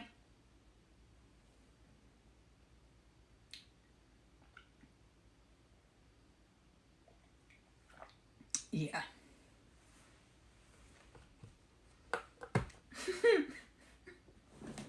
It's like, get out of here, kid. Be happy I'm a different mama.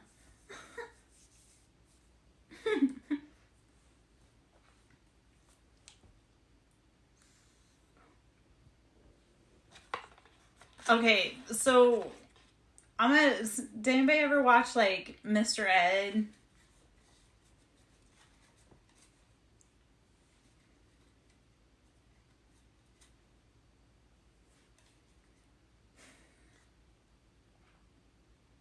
Okay, so let's go see what that message is right there.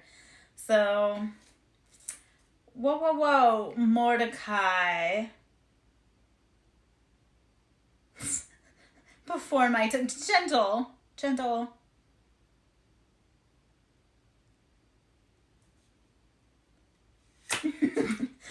gentle. I might have to like break out like my icy high here.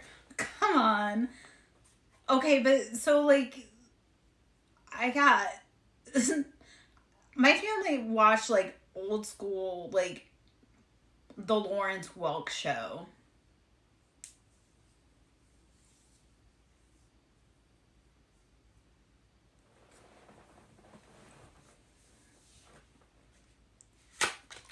See, I was raised on stuff like I Love Lucy and Leave It to Beaver, and I watched like the old school shit, so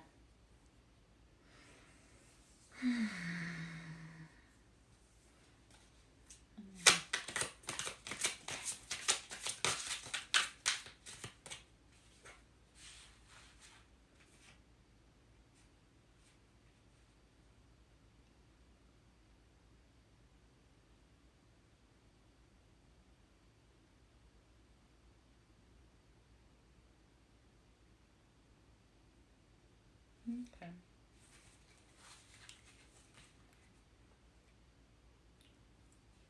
Yeah. Yeah. I've seen